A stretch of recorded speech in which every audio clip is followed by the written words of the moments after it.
I'm Sam Bell. This is Russ Orchard. I'm an attorney with SEB Legal. I've taught some of you. I see some familiar faces to some of the classes we've done before.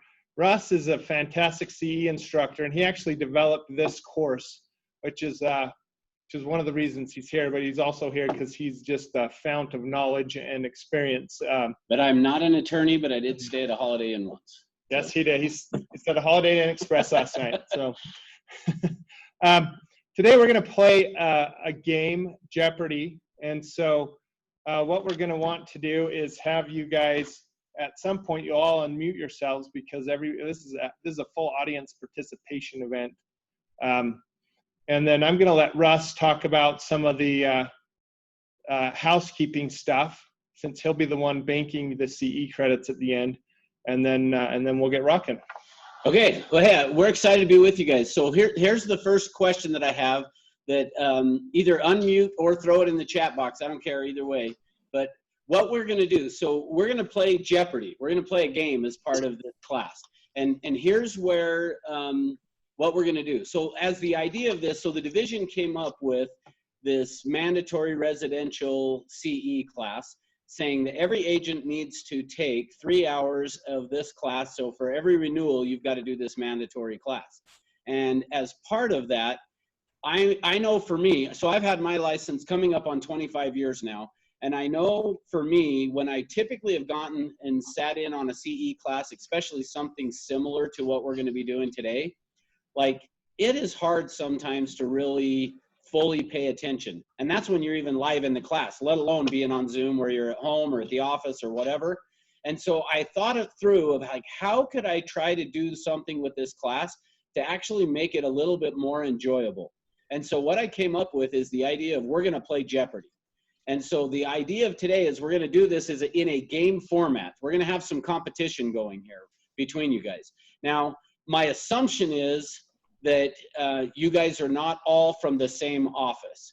So what I would like you to do is either unmute or throw it in the chat box. I don't care either way. But I want to hear like which office are you from, like the city or whatever that it is. Because what we need to do is figure out a way to put you guys into some teams so that as we compete, we're going to play for points on this. And I have found most realtors are competitive.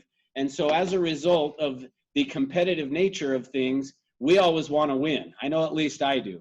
So how we're going to do this is your office that you're in is going to be your team. So we're going to keep track of the points that your office gets, and we'll see which office is going to end up winning this game of Jeopardy. So hopefully that makes sense. So here's what I'm seeing. I'm seeing Cache Valley, South Valley, Pleasant Grove, Utah County. Pleasant Grove. Okay, we got Richfield. Oh, even Richfield, nice. Okay, Richfield. Cool.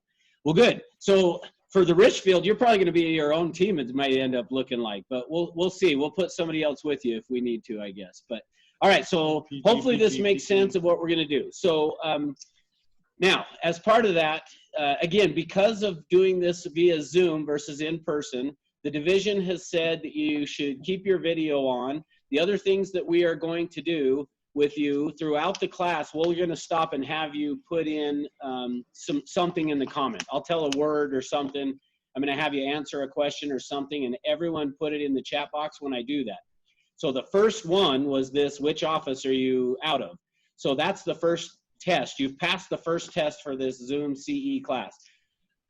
Now, so throughout, we're going to do that. As we do that throughout, if you do not put something in the chat box and or you don't have your video on, we can't give you credit for having attended this class. So it would be a real bummer for you to sit through 2.5 hours of class and then not get credit because you were not paying attention or whatever. All right.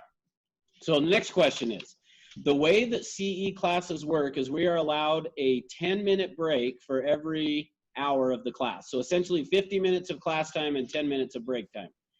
We can break those up and do breaks every hour. So we can do a 10-minute break every hour. Or if you guys would prefer, I'm okay with saving up and we'll do a half-hour break at the end. Do you have a preference? Throw out the chat box or Unmute. Steve's definitely a half hour at the end. Yeah, take the half hour off. Okay, so we'll do a half. So what the plan is, we're just going to play the game, and then our break will be the last 30 minutes of this, and then we'll be done. So sounds like everyone was good with that. Awesome. Okay, perfect. So you're ready to start then? Okay. Now, so we're going to pull this up now. So let me explain how this works here. Is as we play Jeopardy with this, what we're going to do is the way you're going to buzz in is you're going to throw in the chat box a letter. I don't care what letter it is, but then you're going to have to answer and tell me which office you're at so I can keep track of your points this way. Now, if you answer wrong in Jeopardy, what happens? You lose points. You lose points. So guess what happens in our game if you answer the question wrong? You're going to watch us do math. That's right. You're going to lose points. All right. So we ready to get going here? Uh-oh. Okay. The host just disabled your participants. Are you guys able to share your screen? Perfect. All right. So we're going to do a screen share. Disabled. Oh, we Yvonne? need you to enable us to share our screen, Yvonne. Can you make us a co-host?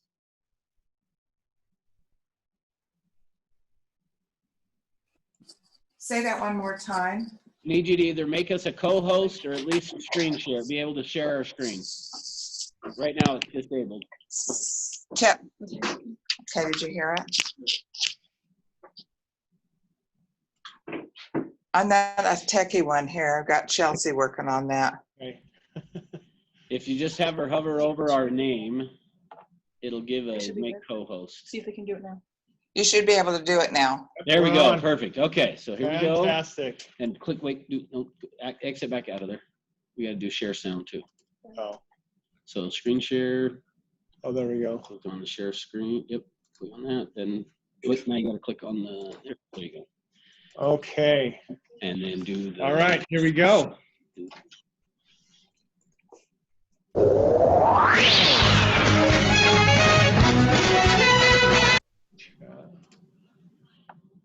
Except for you stopped the music. Sorry, stop the music. That's okay.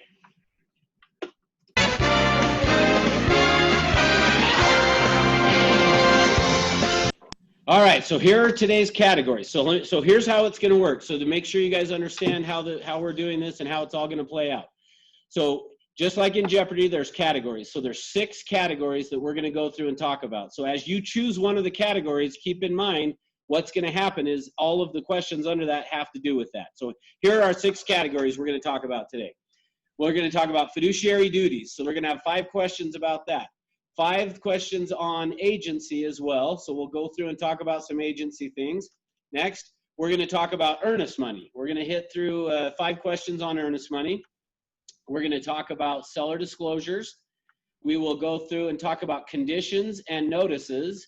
And then our final category that we're going to talk about is administrative codes. So That's exciting for me as an attorney. I love that. yeah, I was going to say, Sam's excited about that. The rest of us are like, oh, awesome, administrative codes. All right, so here's what we're going to do. So here's the board you're seeing here. And what we're going to do, so Sam, let's do it this way. We're going to so scroll to the top. Who was the very first person to put a comment First in? was The Lisa Cache Valley from office. Cache Valley. So Lisa from Cache Valley, either throw in the chat box or unmute yourself and tell us, pick a category and a dollar amount that you're going to want to play for the Cache Valley office. Hopefully Agency for $100. Okay, so now before he clicks on this, let me explain how this works, because sometimes when I do this, people get confused. Now, just because she got to choose the category does not mean she's the only one that gets to answer.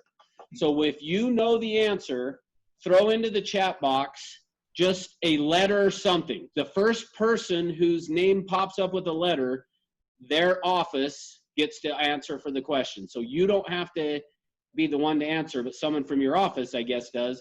And then we'll give you points based on if you get it correct, or you'll lose points if you get it wrong. All right, so hopefully everybody understands, and we're ready to go. So we're doing agency for 100. Here's the question, or the answer. Sorry, it's Jeopardy. The answer must happen before writing an offer. Must happen before writing an offer. Okay. Now, keep in mind, this is a little bit vague here as Lisa. far as what we're asking for. So Lisa, it sounds like you are ready to give us the answer. So if you're ready, either unmute or you can type it in the chat box. Either way is fine. But give us the answer for this. And I know it's a little bit vague in terms of the question. And you don't have to answer in the form of a question, by the way. Okay. We won't force you that way. Here we go. Have a buyer broker signed. Have buyer broker signed. We're gonna give that to you. It's established agency, which is of course what happens when you have a buyer broker agreement signed. All Now, right, so one of the things I've noticed a lot with this is agents tend to get the buyer broker signed or established agency at different points during the transactional timeline. And that's a problem because the law says that you have to establish agency in writing prior to doing any act requiring agency. So writing an offer, of course, is you acting on behalf of someone else. You know, I think the debate we have frequently, that I like to have with various risk management brokers, is at what point during the timeline is do you actually need to establish an agency? Is it before you open the door to let someone in? Is it before you send them that first hot sheet? Is it before you write the offer? Is it before closing? I know there's a lot of agents who like to get it in right before settlement. But the answer really is it's got to be at least before writing the offer. And that's a big first. And I know a lot of people, and if you want the attorney opinion in me, that the really conservative thing is before you even start showing homes. I know a lot of brokerage owners would like you to do that as well, just to make sure that, you know, you've locked those people in. Perfect. All right. Yeah. So let me actually, the only thing that I would just add to that is in terms of what Sam is saying is just keep in mind that really the idea behind this rule, I guess, from the division, the whole purpose behind this is so that people know and understand who is representing who in a transaction, so that there's not any confusion about it. And so really, technically, the way it's saying is prior to writing an offer, you need to establish agency. But again, as Sam said, the sooner you can do it, the better. And it's going to keep your client more committed to you as well. All right. All right. Good. So since we got it right. Unmute and tell us the next category and price. So, and Dan, you don't have to type out your whole name. Just put something in there so that you pop up first. Okay. All right. So, yep. Lisa, choose the next category. Let's do earnest money for 100. All right. Earnest money for 100. All right. Hopefully everyone's ready. Answer. Earnest. Go ahead. Earnest money is deposited in which brokerage trust account? Oh, wow. People. All right, Dan, you're number one. What's the question to that answer? In the main office, what do we call it? It's the main trust account. I don't know. What do you call it? So look closely at the question here. Which brokerage? Which broker's trust account? Brokerage trust account. Okay, your office brokerage. I mean, like I work for an associate broker, so it'd be our brokerage account. That's good. That's a partially right answer. Even though Russ isn't an attorney, he wrote this and he wrote it like an attorney would. Yeah. Tricky. You're right. Tricky. Anybody else want to take a crack? Oh, look, Emily threw in the chat. Emily, I think you're the next one up. So give her a correct answer cheer thing. Yeah, it would go in the buyer's trust account. So in your chat, you said buyer or seller, right? Yeah, the buyer. Are you recanting? Oh, Don't recant. correct. I'll give you a hint. You were right the first time. It could be either. You need to follow the contract, right? And we can even throw another layer on there and say, hey, it needs to go to a title company. But basically, the concept there is follow the contract. But you do have options. So and here, yeah. So here's the thing: if you look at the real estate purchase contract on that, the way that it is worded, it used to say to the buyer's brokerage. But this new, and when I use the term new loosely with the REPC, because I guess we've had it for a number of years now, but if you look at the way that the wording is on the real estate purchase contract, what it says is to the brokerage's trust account. So the assumption is that since the buyer typically is the one writing this offer, that it's going to go into the buyer's brokerage's trust account. But here's the key thing is it does not have to be to just the buyer's brokerage's trust account, meaning it could go into the seller's brokerage's trust account. And the REPSI just says it as the brokerage's trust account. And you can specify either way, or as Sam said, sometimes some brokerages are having it go to a title company, which as long as you have the addendum for that, that's great. But it can go into either brokerage's trust account. So who's that? Emily, which office are you in? Oh, I'm not in a Presidio office, so you're fine. Well, hey, well then I think there's Doesn't others that grow. are outside, so you guys can be the team. We'll do the outside Presidio office. And we'll give you 100 points. There you go. All right, so the outside of Presidio's got 100 points as well. Emily, you want to pick the next? I want 50. I got a Well, half 50? right. Or should we take away 50? Which Sounds office, like a Dan? true agent, like a true agent. Which office are you in, Dan, so we can take 50 I points? see how it works. Okay. So we'll just net it out to 0. Yeah. Emily, you want to pick the next topic and price? Yeah, let's do fiduciary duties for 500. Oh, you're she's going going big money now. Big money.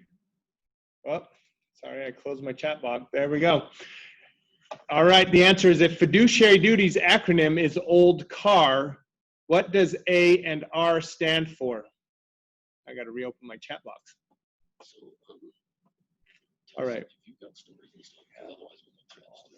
What does AR stand for in old car? So first buzz in by typing something in the chat box. Don't just type in the answer. Anyone? Are we stumped? We can't be stumped this early in the game. Angie typed in.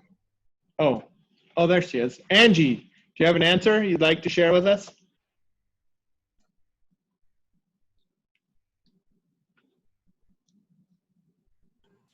That was on the last one. I don't know if I know. Okay, good. Okay. So we don't have an Remember. answer yet. Hey, good. This No is answer. I'm a trying good to remember. I'm sorry. Oh, that's okay. This is a good example of why the division is requiring this class then, if nobody's buzzing in. So we'll skip. Oh, No, I let's was see. gonna No, we say, have let's some. see. All right, Emily. Emily was the first in with an L. Emily, you want to hit this one again? The outsiders. Yeah, it's been a while since I did this, but I think accountability, is that A? It's And close. reasonable care. Reasonable care. Should we give her A? Yeah, We're going to give you A. close enough. So it's reasonable care and diligence and accounting, okay?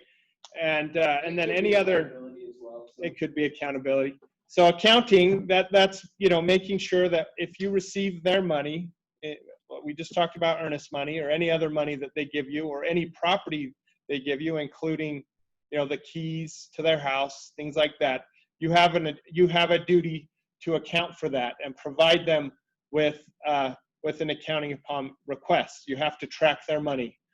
Now, this is one I think that's relatively simple when you're doing sales because it's typically earnest money deposits that you're handling. Now, if you're doing any property management, it grows exponentially because you're taking care of security deposits, you're taking care of rents, you're paying bills on behalf of the landlords. There's all kinds of other things that come into play if you're doing any property management for anyone. So accounting becomes a much bigger duty. It's like I said, it's a lot simpler when it's sales. Now, accounting's a big one that'll get you sued or in trouble with the division. I think if you look at all of the stuff in the newsletter, all of the disciplinary actions in the newsletter, you're going to see a lot of little fines and a lot of wrist slaps. But if you start messing around with other people's money, you're going to experience a whole other level of disciplinary action. And so accounting, even though it's one that I don't think we think about a lot in sales, is one that has huge consequence if we mess up with it. And then the other thing is reasonable care and diligence, which I always found when I was back in the 90s when I went to real estate school, I found that to be totally confusing because I didn't know what it meant. And then through law school, figured it out, and then, suing people, figured it out a lot faster. So reasonable care, I like to summarize as competence. It means you're going to do your job the way a licensed professional should be doing their job. It means you've got the skills and the know-how to get it done properly. Now this can be terrifying because once you get your real estate license, you're able to do anything with respect to real estate. You've got property management, you've got residential sales, you've got commercial sales. One of the areas I've seen the most issues with when it comes to the duty of reasonable care and diligence is when a residential agent tries to jump into a commercial situation. And why do they jump into commercial? Because they look at that $5 million price tag, or they look at the cost, the purchase price, and they go, oh my gosh, that's a huge commission. I have the license, I'm going to do it. When they jump into that, they don't realize how complicated, how different a commercial transaction is from a residential transaction. For example, due diligence. In residential due diligence, let's be honest, buyers don't do a lot of it. They go in, they have the inspection, they get an appraisal, and they're excited about it. Maybe there's a couple things to resolve. In commercial, a due diligence is a completely different beast. It's much larger. You're dealing with, businesses and sophisticated investors. You're dealing with banks and loan programs that require a higher level of due diligence, things like ALTA surveys and environmental reports. And sometimes those environmental reports require, destructive testing, meaning they have to dig down, they have to do all kinds of different things to actually look into the ground, look into the building to ensure that there's no environmental issues. And see, this is stuff that unless you're in that business all day, even though you have a license to transact and represent someone in a commercial deal, you really don't know what you're doing because it's a completely different thing. Yeah, so the other thing I guess that I would add is, notice on here, the other thing we've got added to this is any other duties created by an agency agreement. So when you look through the rules and things from the division, and it's talking about the different fiduciary duties, one of the ones that I don't think many people are aware of is that last piece that they say is any other duties created by an agency agreement. So not that there's really that much in there beyond our normal fiduciary duties, but just keeping in mind that in the event that there were something else put into that buyer broker or the agency agreement, that would become part of your fiduciary duties that you have as well. So we got Robin from the commercial division. We can give her a shout out. She's like, please call me. And I'm going to reiterate that. Please call Robin if you get into a commercial transaction and aren't used to it, haven't done any, have no experience. So the other one that I would throw into that as well is going to St. George. I will see a lot of times an agent that from Salt Lake will say, hey, I got an opportunity to go sell a house down in St. George. And they will then try to go write up an offer based on that down there. And again, back where Sam was talking about due diligence and things, if you are not familiar with the area, and I'm not, by the way, as I'm saying this, meaning I've been to St. George, but I was down there one time teaching a class and somebody said something about blue clay. And I was like, I've never even heard of blue clay. What's blue clay?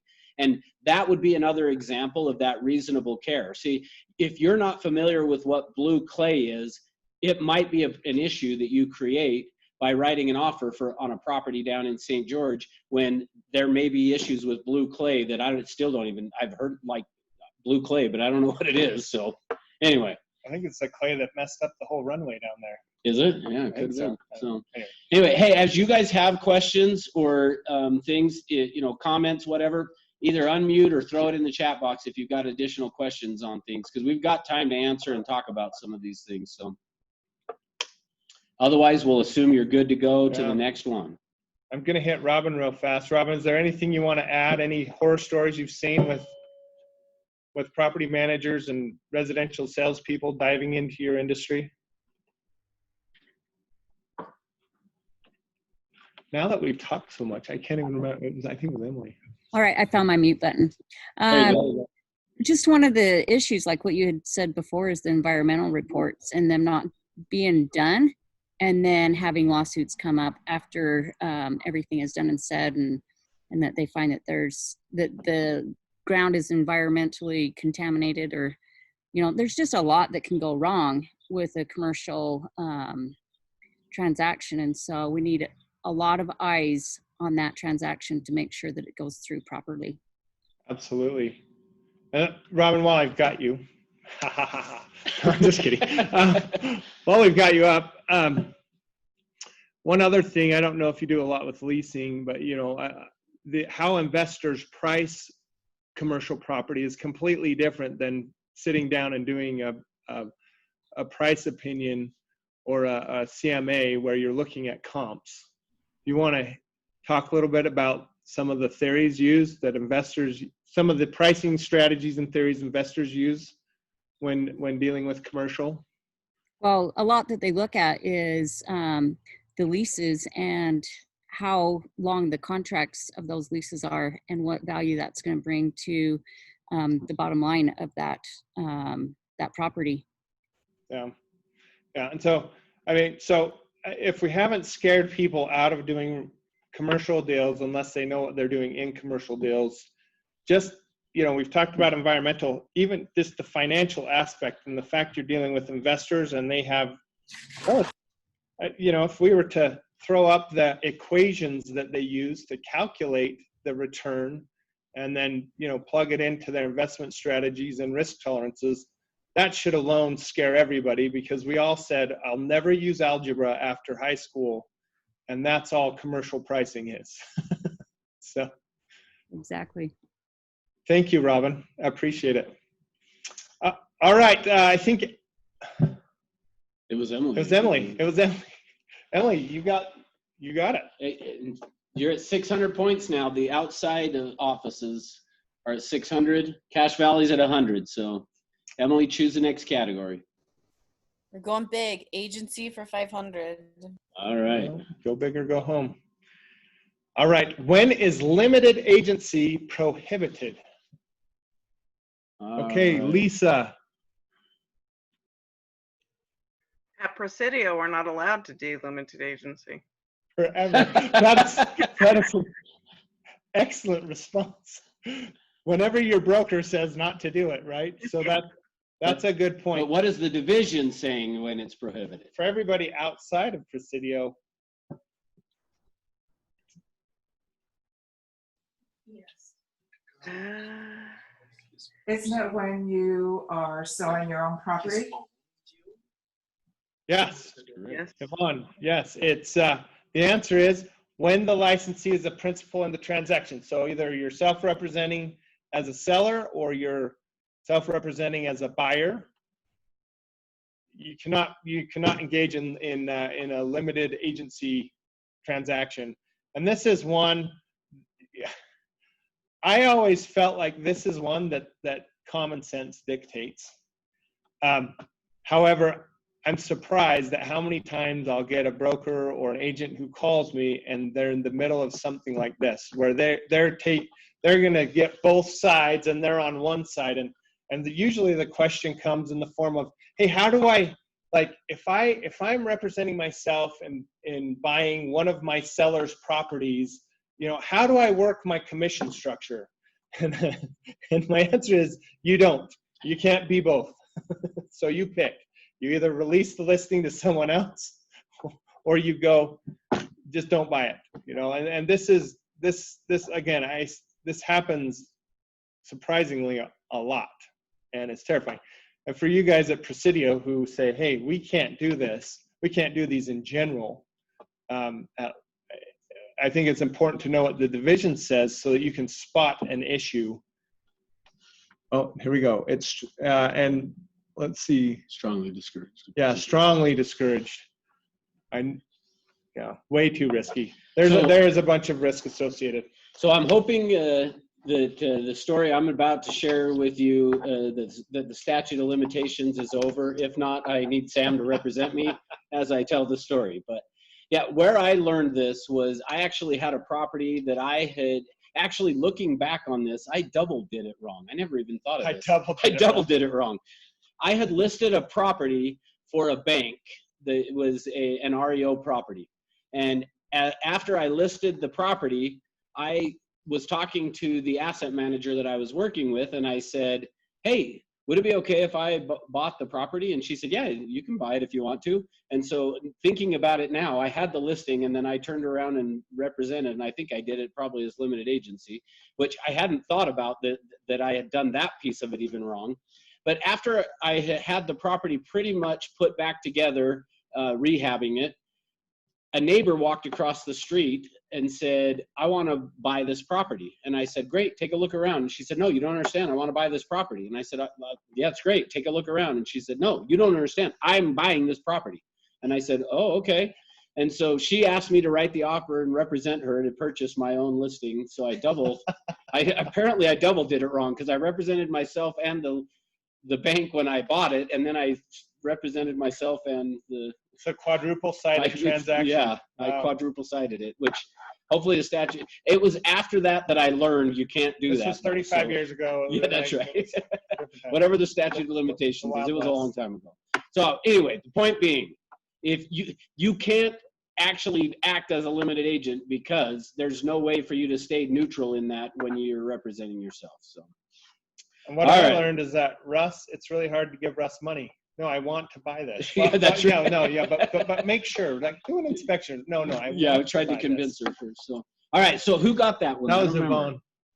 Okay. So which office, Yvonne?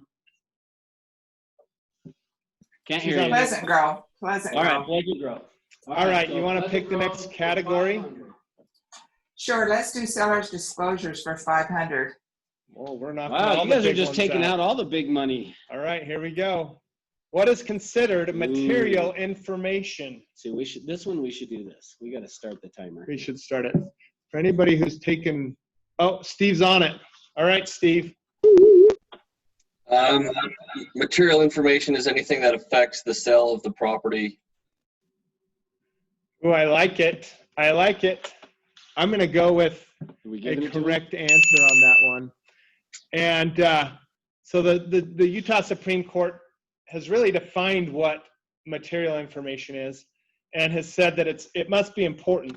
And really, when we're looking at it, in the case says, it's more than just one case.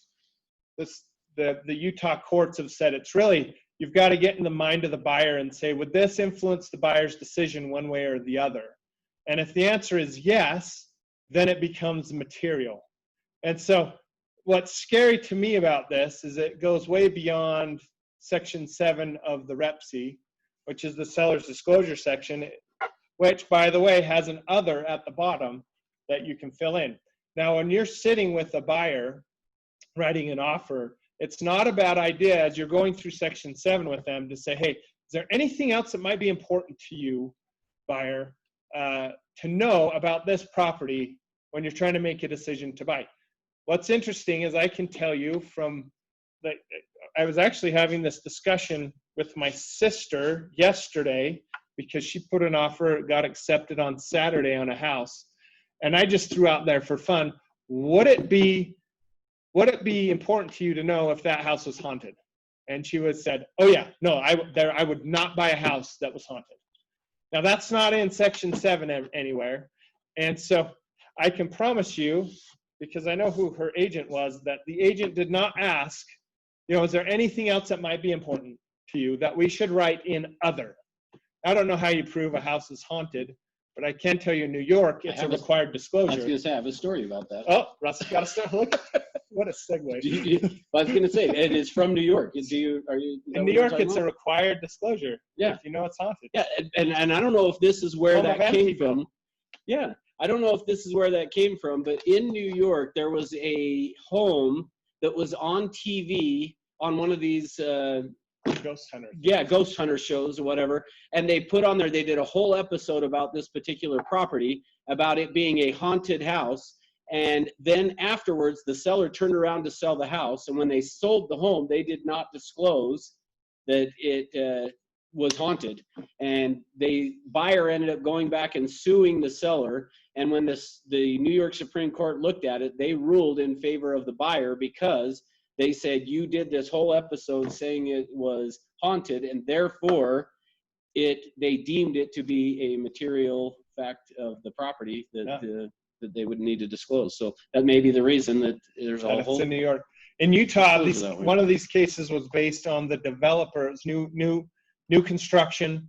The developer knew that there was a part of the subdivision that was a marshy area, that for whatever reason, water was collecting there. I don't remember if it was like an underground spring or something. And the tractors, the backhoes, the track hose, the front end loaders that they were using to do the grading kept getting stuck. Then they did not disclose that. They built the house right on it, did not disclose it. When there were foundation and geotechnical issues with the property, the buyer sued, and the sellers, who being the developer, lost because it was deemed material. So let's look at Rep C 10.3, which is up there. This is condition of the property and seller's acknowledgements. Seller acknowledges and agrees that in reference to the physical condition of the property, seller agrees to A, disclose in writing to buyer defects in the property known to seller that materially affect the value of the property that cannot be discovered by reasonable inspection by an ordinarily prudent buyer. Now, what does that mean? I think all of us who own property, we all know the quirks, and I can share a personal story that's happening this week. We learned that at our house, a woodpecker had pecked away the very top part of the chimney, right under the chimney cap, and created a hole. And about in the spring, I was in the side yard looking at the chimney, and I wish I could throw the picture up. I could see a ton of discoloration, and I thought, that's weird. And I walked up and I pushed on the stucco, and it was like pushing on a sponge. I thought, this is bad. So I called a stucco repair guy who came out, and he said, hey, look, I can patch the hole where the woodpecker pecked into your stucco, and I can patch and paint the discolored part to match. Or I would recommend you call somebody else to come tear it off and redo it. My patch will cost $700. The redo is $5,700. And I was on the phone with my wife. We were talking about what to do. And I said, here's the problem. We have no plans to sell for, maybe 20 years. We're going to be there until we can't be there anymore. But the problem is I will know that there's a problem with this chimney. And if we just do the paint patch and don't actually fix the problem, when we go to sell in decades, I'm going to have to disclose that. Because it's not going to be something a buyer could look at and go, oh yeah, that chimney's about ready to fall off the side of the house. But it's something I know about, which will, at that point, who knows what the cost of the repair will be and whether it delays the sale, all kinds of issues. And so on Wednesday, the contractors are coming out to tear off the chimney and fix it the right way. But that's, unfortunately, my knowledge as an attorney has once again screwed me by costing me $5,700 instead of $700. So Sam will be setting up a GoFundMe account That's shortly. right. That's right. The GoFundMe will be at the end. So the other thing that I found actually that I thought was interesting as I was researching this and putting this together is when I found this section that said that the Utah Supreme Court said it must be important. The other thing that I found that was kind of interesting is that what they said is what must be important could change based on the price of the house as well. So leaves it kind of a little vague there as to what must be important, and that could change based on the price of the home. So, all right, Steve, let's. Which office, Steve? Oh, Pleasant Grove. Oh, which, by the way, Steve, I did that bad limited agency thing before Bob Davila and I were ever playing racquetball with you in Kearns. So just so you know. That's like 20 years ago. That's Russ, you're not supposed to talk about that stuff. Statute of limitations is over. That's what I'm saying. Oh boy, we're all in trouble. All right, Steve, category and price. All right, let's try admin codes for 500. Oh wow, I'm gonna knock that one out early. All right, which by the way, guys, Pleasant Grove, I'm kind of getting the feeling that may be a more percentage of the people on here, but seems to be like they're at 1,000 points now. So So what is needed to advertise another brokerage's listing? Oh, Steve is up again. Wow, quick on the draw. All right, Steve. Written permission from the other agent and seller. Ooh. I like it. I like it. We're going to expand it beyond agent to broker. But you're correct. Permission from the seller and the listing broker or the buyer. And here's what's interesting. Again, this is one of those, like the no representing yourself when you're in limited agency, that as someone who works from the outside looking in, I thought, oh, nobody would ever do this. And then one of the very first interactions I ever had as a brand new attorney with a real estate problem was a gentleman in St. George who was just going and sitting in other people's listings and hosting open houses, So unbeknownst to the broker or the seller. He would make an appointment. He'd say, hey, I want to come by on Saturday between 11 and 2. And then he'd go and set up his open house and directional signs and open up the house and sit there. And so like, it was like, I would have never guessed, but yeah, it's something that happens. Yeah, that's the hard part about teaching some of these things is there. I guarantee you there's somebody out there that's going, hey, that's a good idea. Oh, I hope not. Yeah, so don't, now that you've been through the class, we gave you a great idea, don't do it, okay? Don't do it without permission, all right. So, but here's where the reason that the division wants us talking about that is because there are a lot of agents advertising other listings from other agents in their own brokerage or other brokerages and doing it via social media, those type of things. And so just keep in mind that if you are going to go and advertise somebody else's listing, you've got to get permission from the seller and the listing broker in order to do that. So. All right, any questions on any of those before we head on to the next one? We'll assume no, but. Everybody's just dumbfounded. All right. All right, Steve. Okay, let's shoot Earnest money for 500. Earnest money All for right, 500. we're just wiping out all the 500. There we so. are. If earnest money is not deposited. All right, Dan, you were number 1 on that one. Oh, wait, did I go to the wrong If it's one? not deposited, then you can receive a fine from the division. Oh, I reworded the question, that's why. Oh, okay. I'm looking at it going, that's something, I reworded that question and you don't have the right one, but that's okay. All right, sorry, go again, So Dan. you get fined from the division? Yes. Fine So, from the yeah. division, and So you have to pay. Go ahead. So I worded that question poorly, so I'm going to reword it for you, Dan. All right. If the earnest money is not deposited, what do you, as the agent, have to do? So that was a poorly worded question that Sam showed you. Oh, now you got me. I know. So we'll redo it. Somebody else can ring in. How's that? Okay. Russ, say it again. Okay. So in the event, so you write an offer, and as part of that offer, the buyer gives you earnest money, or they're supposed to give you earnest money, but they don't.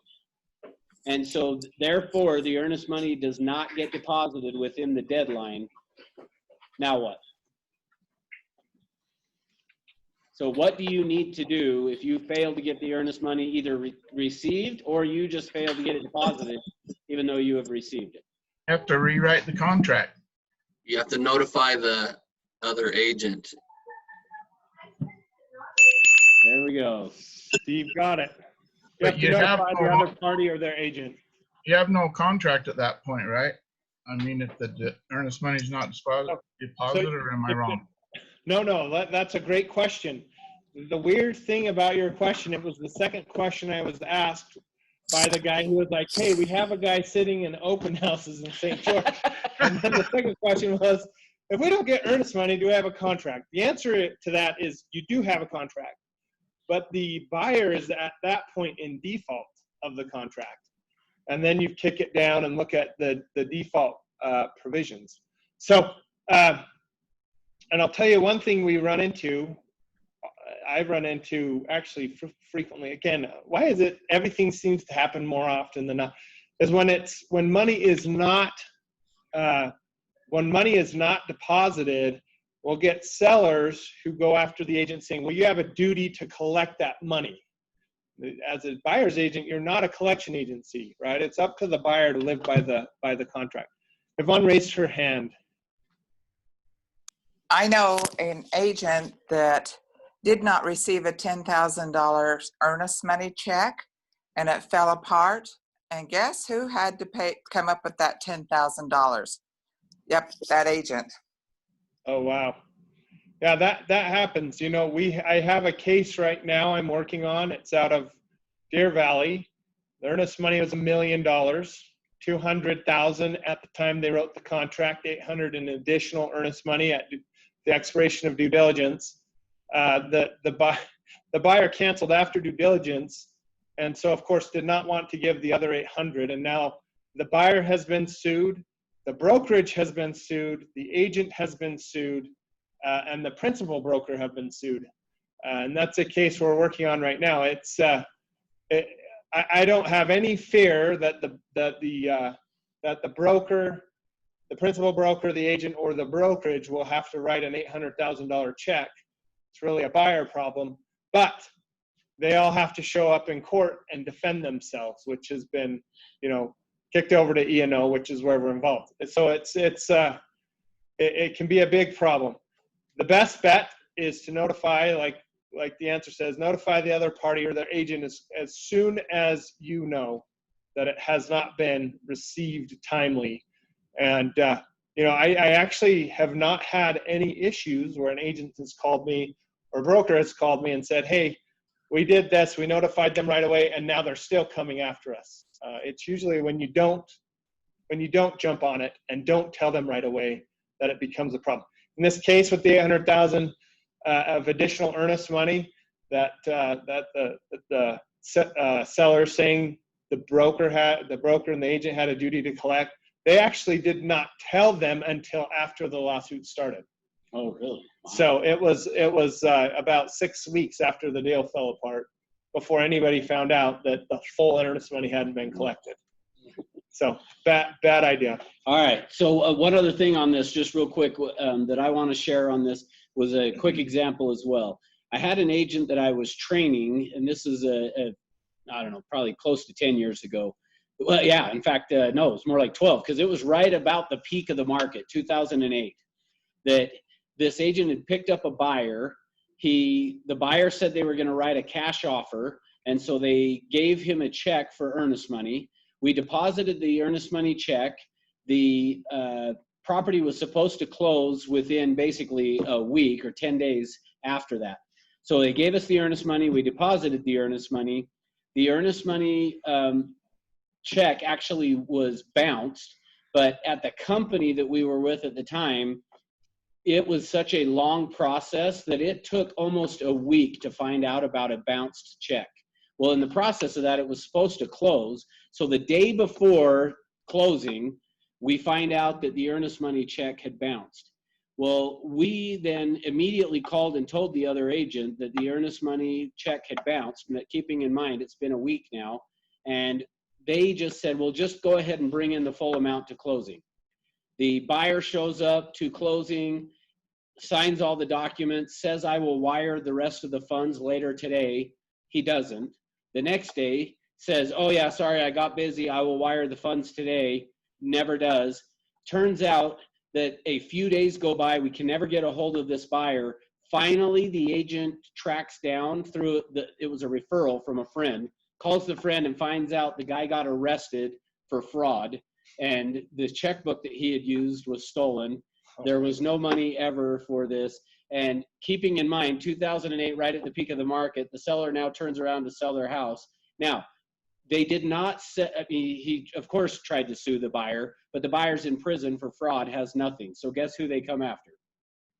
The agent and the brokerage, and ended up having to settle that lawsuit, the brokerage did, because of that. So anyway, not really a whole lot. I don't know that the agent could have done differently with that.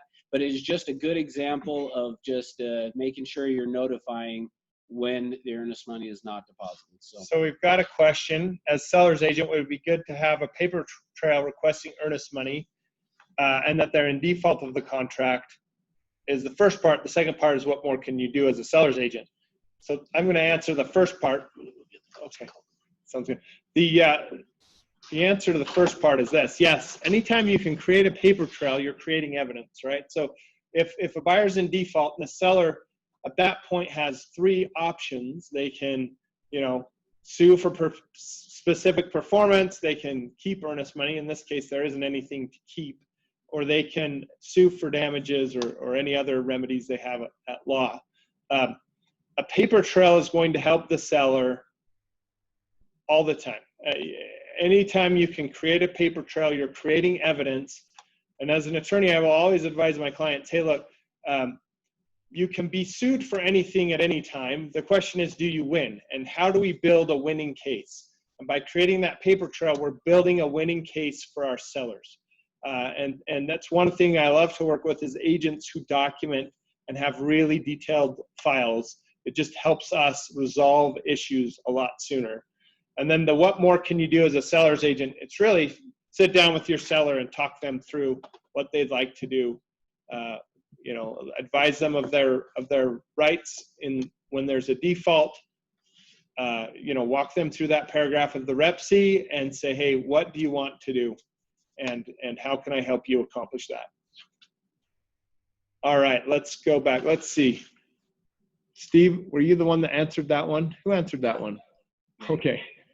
Let's see, next topic and price. Well, let's give conditions and notices for 500 to try. Okay, we're going to clean out all the big ones right now. Must be sent with cancellation when canceling based upon appraisal. Must be sent cancellation when canceling based upon appraisal. Is it Taylor? Taylor hit first. You want to answer that?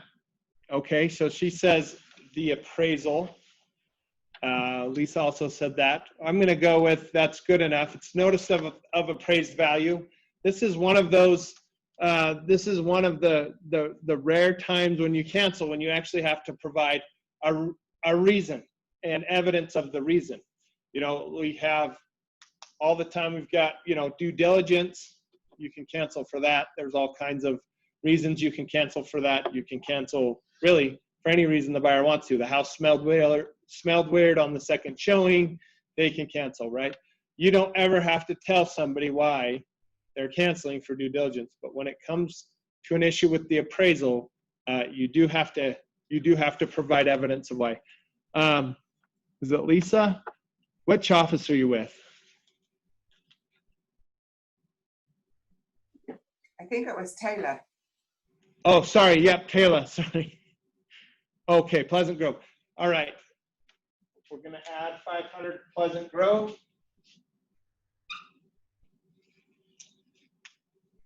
Okay, Taylor, which topic and price do you want now?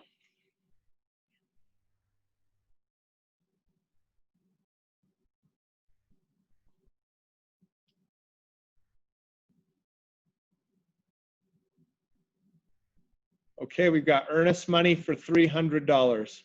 Here we go. This is necessary when not depositing earnest money with the brokerage. Necessary when not depositing earnest money with the brokerage. All right, Regina. You need the addendum to deposit it with the title company. Bingo, perfect. Deposit of earnest money with title insurance company addendum. Fantastic. I do not remember what Presidio's policy is with respect to this, but there are a lot of brokerages that do not want to receive earnest money. They look at it as a risk that they're not willing to take. Why? Because then you've got that $1 million lawsuit against the brokerage like we're dealing with in that one case. So if you're going to use, if you are working with a client that insists that earnest money to be deposited with with the title company, or you're working in a deal where the other side wants it deposited with the title company, you need to make sure you have that addendum. All right, Regina, let's go. What do you want? What do you want now? Oh, sorry. Which office are you with, Regina?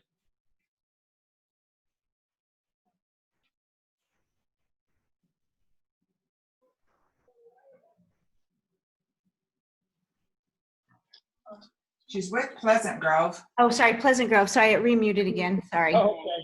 All right, Pleasant Grove. We're at 2,800. I thought she took the money and ran. Where do you want to go next, Regina? You'll have to show me the screen again. I can't remember which ones are left. Oh, we've got fiduciary duties, agency. We got fiduciary duties 100 through 400, agencies 200 through 400.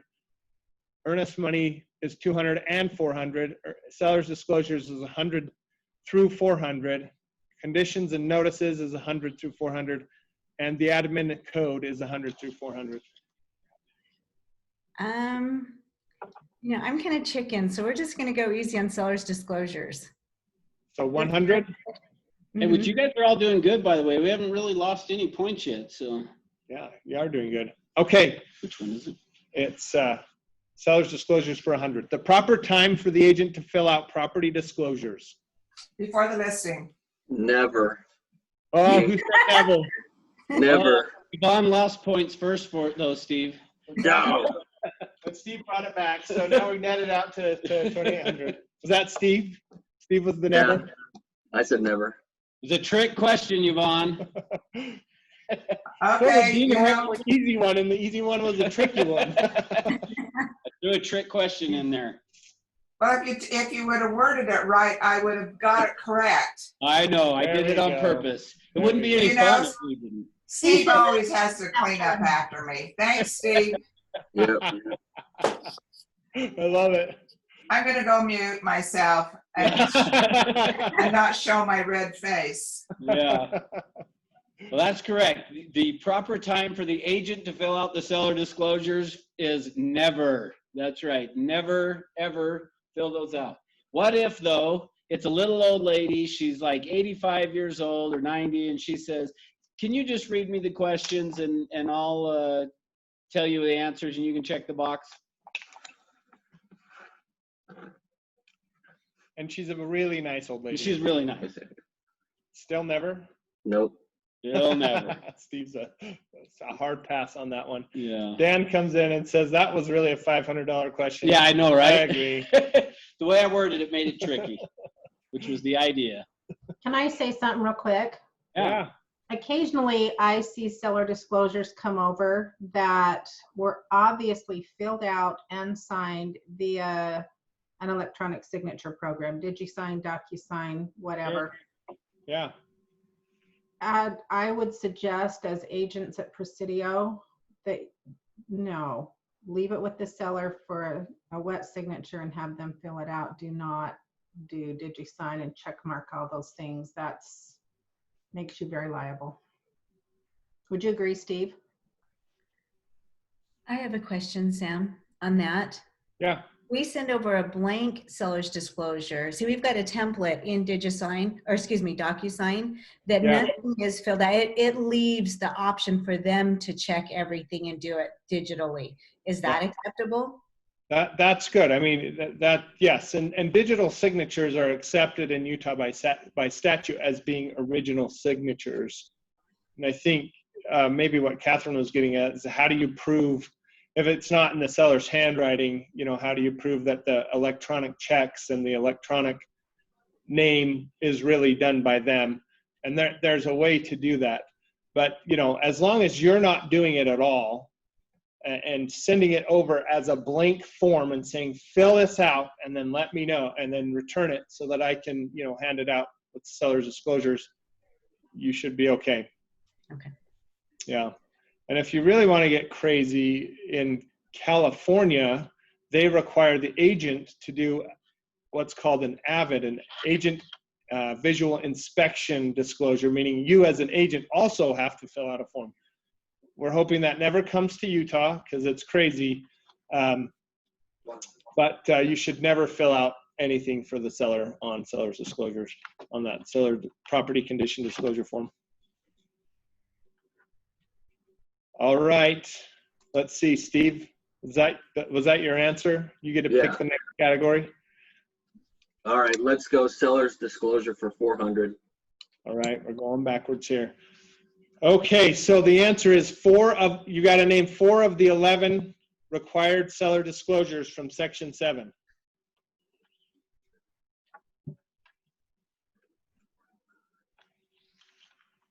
Anyone want to pitch in? You're all busy Googling the Rep C to make sure you can get this one right.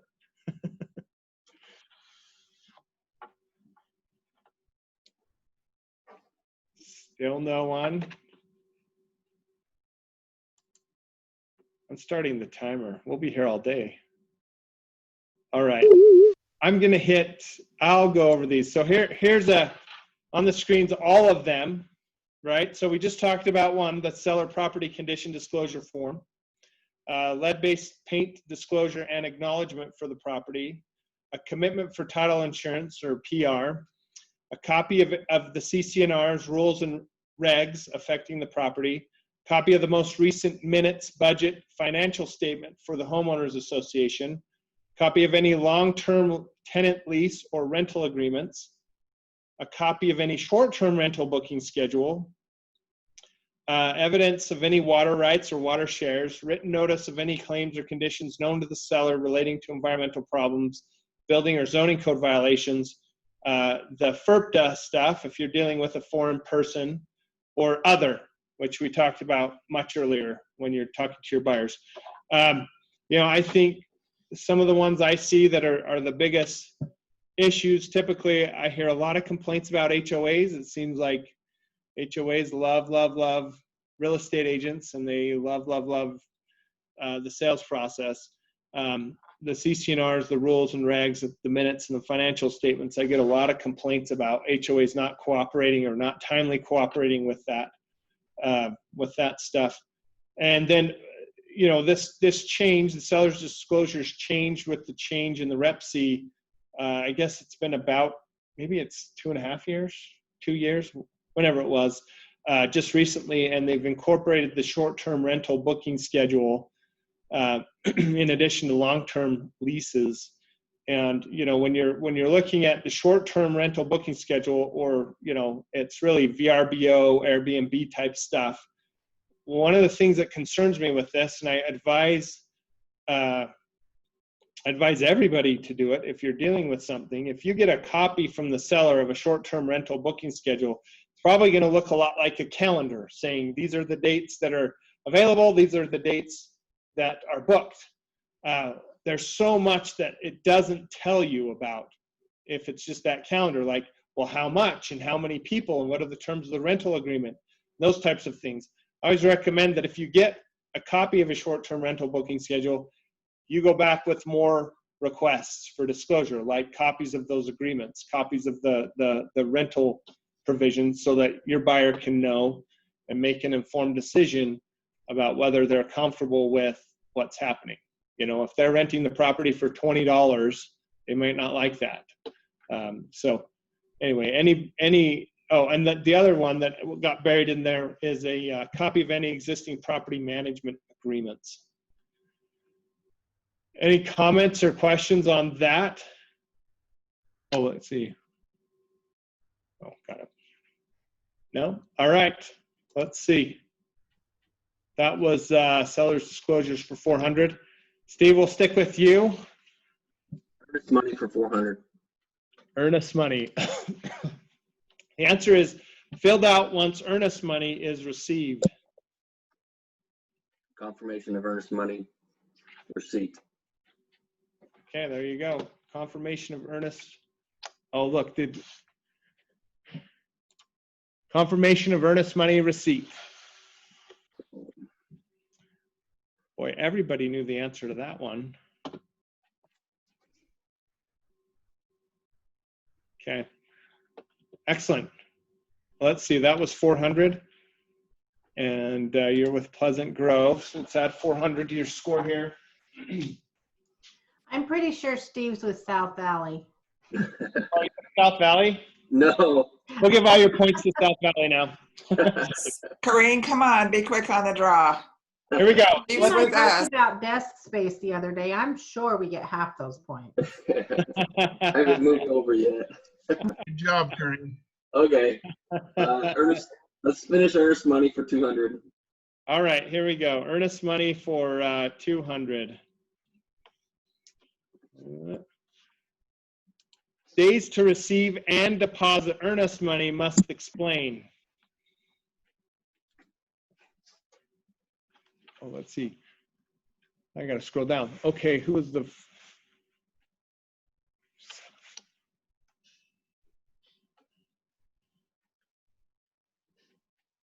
Steve, were you the first one, or was it Minette? Dan? We can give her a shot, but I can tell you the answer. Anyway. Minette, let's hear from you. Everybody's tired of hearing from Steve. No, it's okay. You can take it, Steve. No, No, go so ahead. is it three days to receive the earnest money, and then the brokerage has 3 days to deposit it to the bank? Oh, 4 and Minette, 4. what office are you with? Did I lose points for us? I'm so You sorry. lost points. You lost points. I did? Oh, sorry. Good job. Oh, shoot. 4 and 4. She's not going to tell us. She's not telling us which office. She's in Pleasant Grove. All right. How many points was it? Well, that was minus, but then they got it back. 'cause- Oh. But we should we should let another office do it then. Seriously. So 4 days, four calendar days to receive the earnest money, and then the brokerage has 4 days from receipt of earnest money to put it in the trust account. I know I know agents who go, oh, 8 days, you know, because we're really good at math and we know that 4 + 4 = 8. So just give me the earnest money within 8 days and we'll take care of business. And that's not how the contract reads. The contract says we have to receive it within 4 days, and then after receipt have 4 more days.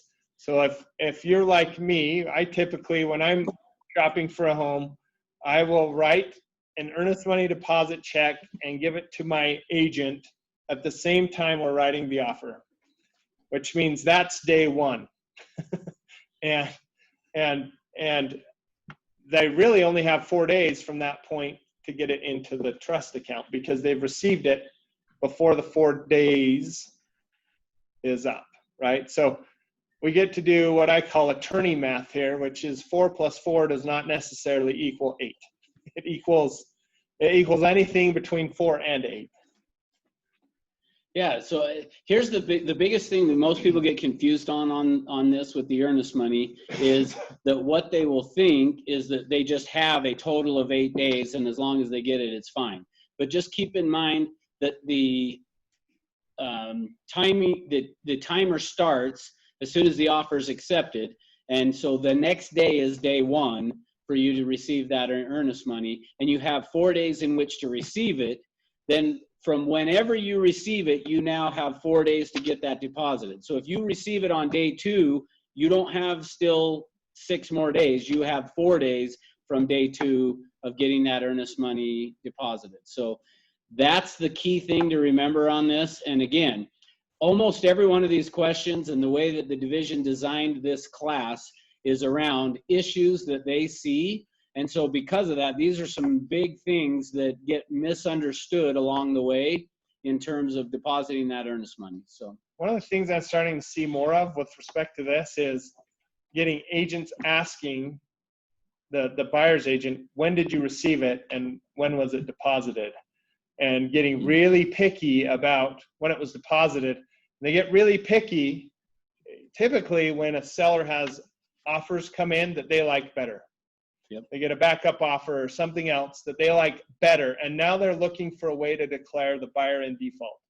And so, you know, this is one of those parts of the contract, and really it's part of the duty of accounting to make sure that we're doing things timely so that we're not giving the seller an out if they don't like the deal or have second thoughts or are looking to rescind or do something different. So, you know, you got to really do that. Can I ask a question about that? Of course. Okay. How does that factor in weekends? That's a great question. You skipped, you got frozen for a minute. So I we heard missed part of the question. Can you ask it again? Oh, sorry. I was just asking about how that affect the 4-day requirement to get it deposited, how that is affected by weekends, especially Sundays when banks aren't open. So calendar days, it would have to be a Saturday that would have to be deposited by. Yeah, so that's a good point of what you're bringing up is exactly, if you remember in real estate school, what they told you is anytime the way that the law is written is anytime your client gives you money, you've got 3 days to get it deposited. So if you remember that from real estate school, there's a 3-day thing that comes from that. Well, the reason that our contract is designed the way that it is of doing a 4 days is because of exactly what you're talking about. Is what they found is that if the client gave you the money on Friday, late Friday, and Monday is a holiday, you got Saturday, Sunday, Monday, there was your 3-day window to get it deposited and you couldn't do it. So as a result, it went to the 4-day thing, and then down the road, that changed to 4 days to receive it and then 4 days to get it deposited. And so, yeah, what you're asking is right on, is some of what you've got to be paying attention to, because you're right. Let's say the client gave you the money on Thursday, and now you've got Friday, Saturday, Sunday, Monday. Really, technically, what you're saying right there is if that Monday was a holiday and you got it on Thursday, you really probably only have 1 day in which to get that earnest money deposited, because then you're going to hit Saturday, Sunday, and Monday. So, yep, you're bringing up a very good point to make sure you're paying attention to all of those details, that when we get the earnest money, that's what they're paying us these big bucks for. So this is Dan, and I have a question on that. Mine was similar. I mean, in real estate school, we learned it was 3 days. So when you say we went to the 4 days, they're not teaching that in real estate school, right? Correct. Yeah, the law still says 3 days. But the contract says 4. But the contract says 4 days, and the contract is going to overrule what the law is. Okay, I was thinking we were breaking the law there, but Great question, Dan. Yeah, that is a good question. I'm not confused. Yeah, no, that is just it. In fact, actually, before we had this current version of the real estate purchase contract, the way additional earnest money was handled, if you received additional earnest money, you had only the 3 days because the contract didn't specify otherwise. So the law says 3 days, but if the buyer and the seller agree to something different, which is what we've done here, is we're agreeing that they've got 4 days to receive it and 4 days to deposit it, that's going to then allow us to miss that 3-day window and be okay. But if for some reason your client gave you some money outside, and I don't even know an example, so unless you do, but they gave you some money that needed to be deposited that wasn't addressed in the contract, you would still only have the 3 days. But I don't know what a scenario that would be. So, oh my gosh. Okay, Let's hope we don't have any of those. yeah. So great question, Dan. Thanks. All right. Love the questions. That's what makes it even better. So. Okay, let's see. I think that was Steve again. Yeah. So here's the Ken Jennings of Presidio, right there. Here's the hard part for me on this is typically I try to cheat on behalf of the teams that are losing, but it's hard to do that on Zoom. I guess what I could do, I could send a private message to them of what the answer is, right? So. Yeah. I'm still gonna beat that. Go for it, Russ. All right. Settle it on the racquetball That's court. right. No, yeah, he'd kill me now. Okay, no, I'm gonna slow down and let other people answer. So let's try conditions and notices for 100. All right, here is the answer. Can cancel for any matters deemed material to buyer in making a decision to purchase the property. What is that? Someone besides Dan was the first one up. All right, Dan. I like the way he puts the dollar signs in there. That's awesome. Me too. Money, money, money. Dan, what's the answer, right? And you better be not in Pleasant Grove. We need somebody else. You might be, if you're talking, you're muted, Dan. I was just saying, Kareem's hoping I get this right. since we don't lose more points. Are we in Oh, the which positive? office? We in the positive yet? Which office are you in? South Jordan.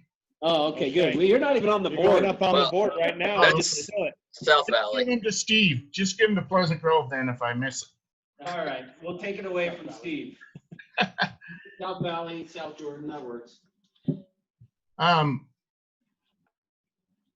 So can cancel for any matters deemed material to buyer in making decision to purchase the property.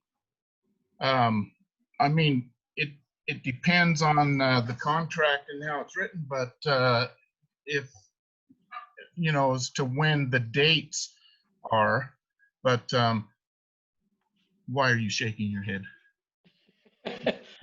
Who's shaking their head? Steve? Erin. Oh. She's going, I wish she had shut up. We're glad you're not, so. Well, I mean, my understanding is they can cancel for any reason up to the point of, you know, until the dates, till after certain dates. I mean, And what's that called? You're overthinking it. Oh, well, there you go. This is 100-pointer. This one's not a trick question. Okay, they can cancel for any reason. Okay, Until, what gives them the right to do that? I'm heading to the board. All right, I'm heading to the board, Dan. We're gonna beep that out. Lisa? Lisa, do you want to unmute and tell us what? Which Lisa? Due diligence. A lot. Due diligence. All right. Lisa, is it Lisa Lott? Yes. And for an extra bonus point, what section is due diligence? Oh, he already put it up. The answer, never mind. 8.1. 8.1. 8.1. I didn't realize that Sam had already put the answer up there. Hey, that's good. We gave her a good hint. I can't even see it. 8.1? I don't know. Correct. 8.1. Oh! Sam, can you help me on my next question, please? Yeah, hang on. Lisa, which office are you? PG. Oh. All right. Is that unprofessional that we go, I know, that's bad. Sorry. Yeah, I did pick up on that. I'm just trying to make it a little more competitive, so, you know, so the other people don't just give up. You know, the fun thing about due diligence is that it's really, for whatever reason, the buyer deems. And I think I mentioned this earlier. If the buyer walks in and they don't like the smell the second time they walk through the house, they can cancel. It does not matter. What's entertaining to me is when a listing agent wants to hit the buyer's agent, go, well, why? My recommendation to all buyer's agents is, why? Due diligence. End of story. Hard stop. Don't elaborate. Even though we all know it could be for any reason. It could be that suddenly they decided they don't like marble countertops and this has marble countertops. Anytime you give a reason associated with due diligence, you're just cracking the door for an argument that's a total waste of everybody's time, because the buyer can cancel for whatever reason they decide during due diligence. So again, as a buyer's agent, if you're asked why, just say due diligence, period. We're not talking about it, it's due diligence. Yeah, and then I would just say the other thing with that is, and I don't think I have, hopefully I'm not ruining another question here. I don't think I am. But same thing with your finance and appraisal. If for some reason they end up canceling based on finance and appraisal, same concept of that. Don't get into any of the specifics of why, other than just referencing back to the contract. This section says that I can cancel, and therefore I'm canceling based on section 8.1 of the real estate purchase contract. Where I see agents and buyers get into trouble is when they cancel for finance and then cite something related to due diligence, right? And that's a huge problem. You're better off just to keep it short, sweet, stick with what the contract says and move on. Yeah, even though we feel like we want to explain and give all these other things, it's not sometimes that creates more issues for you. So when you break up, don't seek closure. Just tell them due diligence or finance. It's That's not it. you, it's There's me. no closure. It's just boom, this. End of story. Yeah, it's not you, it's me. Right. Let's see. Lisa, Where do you want to go next?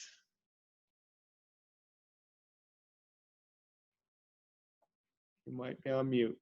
Fiduciary duties for 200. Oh, I like it.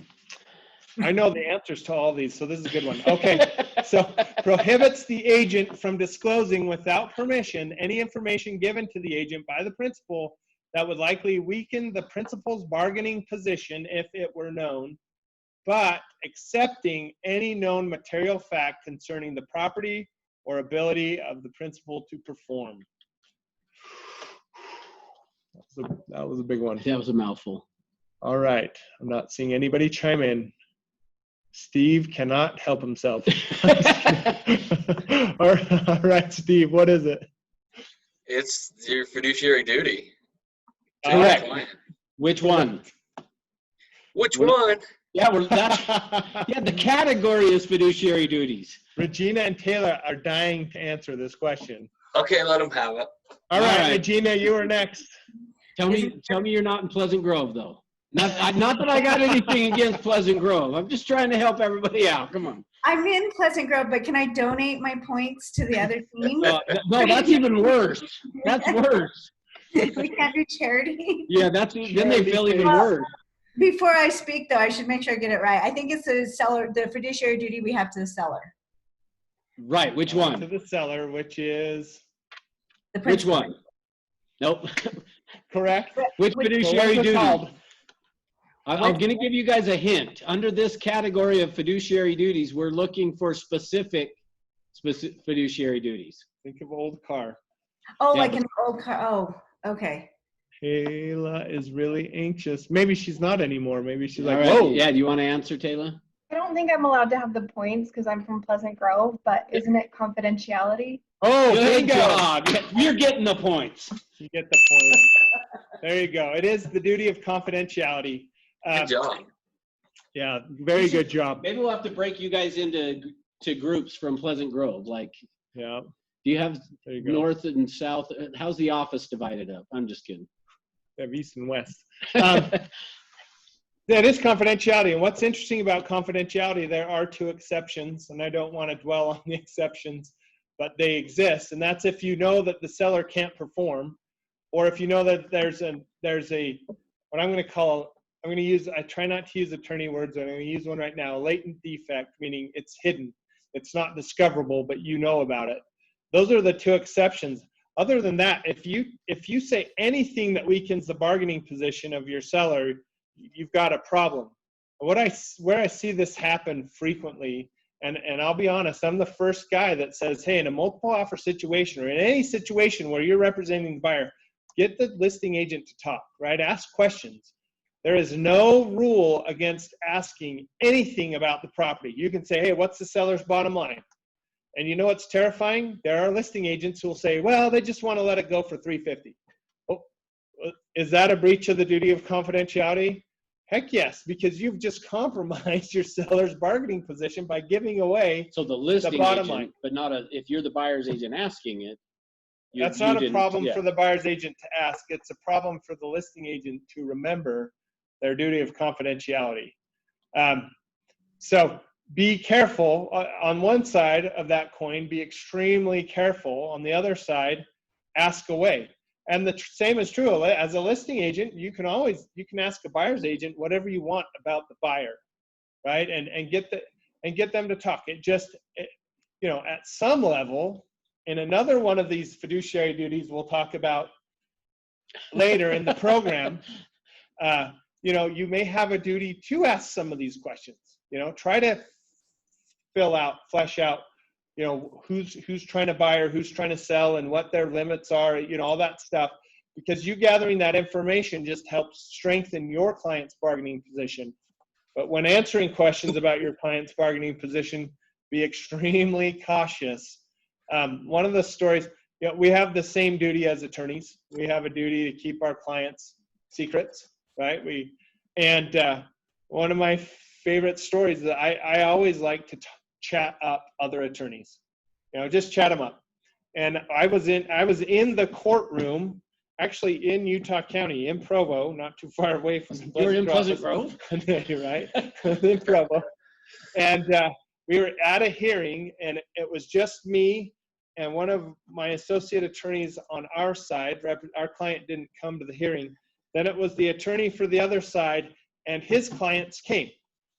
And we were arguing a motion, and the judge decided he wanted to go back into his chambers and do some research. So we're just sitting there alone in the courtroom. And I started talking with the other attorney about the other attorney's kids, and talking about, just, whatever. We actually started talking about college football, and his clients decided they wanted to jump in on this conversation because he was a fan of the team in Provo, and I'm a fan of the team in Salt Lake, and his clients were fans of the teams in Salt Lake. And so we all just started talking about that. And what happened is the attorney, I think it got so comfortable, forgot that I was there, and started talking to his clients about their secrets, and their clients started talking to him about their secrets. And I was standing right there, and they basically forgot. They forgot the duty of confidentiality. It was actually me who said, it sounds like this is a private conversation. Are you sure you want to talk about it in front of me? And all of a sudden, this is a direct quote from his clients. They go, "Oh my gosh, we forgot. You're the bad guy." and then they left to a private conference room to finish the conversation. So you got to be careful when you're the person that has the information. Don't share it, right? But it's okay to ask. It's okay to break down barriers and to ask and try to get more information, because that actually helps your client.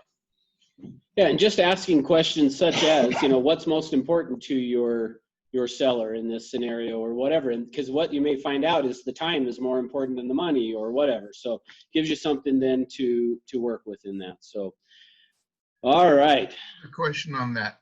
Yeah. Real quick, on the stucco story, I know that there's a spongy spot in the stucco. Yeah. I have to disclose that, right? You have to disclose that. Yeah. So I can't keep that a secret. So no, if you're walking, if I hired you and said, "Hey, I want you to list my house," and you listed my house, now, because I've shared that with all of you, including you, that I know that there's a spongy spot, and then you get my seller property condition disclosures, and you're reading through it, and you don't see me say anything about a spongy spot and a leak, a leak in the stucco. You should ask me about that. You should say, "Hey, Sam, you remember when when I was at my listing appointment with you and said, 'Hey, I got this really spongy spot. I've got some concern. There might be a leak.'" You never said anything about that. You may want to go back to your seller property condition disclosures and remember that and disclose it, right? Because if you don't, I, as your agent, will have to disclose it. And, sellers don't like that. But here's the reality is agents have been sued. Agents get sued when there's problems because everybody goes, "Oh, the rich real estate agent will take care of it," right? Mm-hmm. Agents have been sued. They've been sued, and it's gone up to the Court of Appeals and the Supreme Court. And the Supreme Court and the Court of Appeals of Utah have said, "Agent, you have this duty. You have to tell somebody if you know there's an issue." Going back to that seller disclosure case we talked about with the marshy area in the subdivision, guess who else knew? The listing agent. Guess who else got a judgment against them? The listing agent. Because the listing agent knew there was a marshy area that they'd kind of thrown down some fill dirt over it, build a house on it, and then when the house sunk, that was a problem. And so, and the agent never disclosed. Why? Because the seller was like, "Don't tell my secrets." But this is not a secret we get to keep as an agent. We don't get to keep that secret. So. Okay, thank you. Yeah. Yeah. So, and you'll notice I pulled back up the question here that we had, and this talks about the confidentiality, but accepting any known material fact. And if you remember, the material fact was anything that a buyer would deem to be important about the property or the ability to perform. We have to tell them. So. Thank you.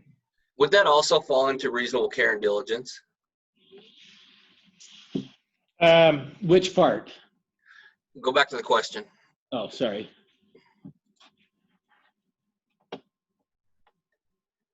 So,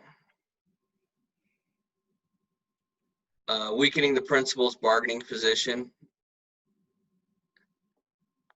Like he doesn't know he's weakening his own position. Oh, gotcha. Yes. Yes. So yeah, you're exactly right, Steve. Yeah. In that situation, if the client didn't realize that was going to be something that would weaken their position, our fiduciary duty of reasonable care would be to say, hey, hold on, let's talk that through, because that might not be in your best interest to discuss how quickly you've got to move out or whatever. Yeah. Right.